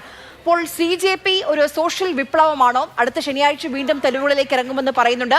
വിദ്യാഭ്യാസ മന്ത്രിയുടെ രാജിക്കപ്പുറം എന്ത് ചെയ്യാൻ കഴിയും ഈ സമൂഹ മാധ്യമത്തിലൂടെ റിയൽ ലൈഫിൽ നിന്ന് റിയൽ ലൈഫിലേക്ക് പാറ്റകൾ വരുമ്പോൾ പാറ്റകൾ ഏതൊക്കെ അധികാര കസേരകൾ ഇളക്കും എന്നുള്ളതാണ് ഇനി അറിയേണ്ടത്. വളരെയധികം നന്ദി ചർച്ചയിൽ പങ്കെടുത്ത പാനലിസ്റ്റുകൾക്കും ചർച്ച കണ്ട പ്രിയപ്പെട്ട പ്രേക്ഷകർക്കും.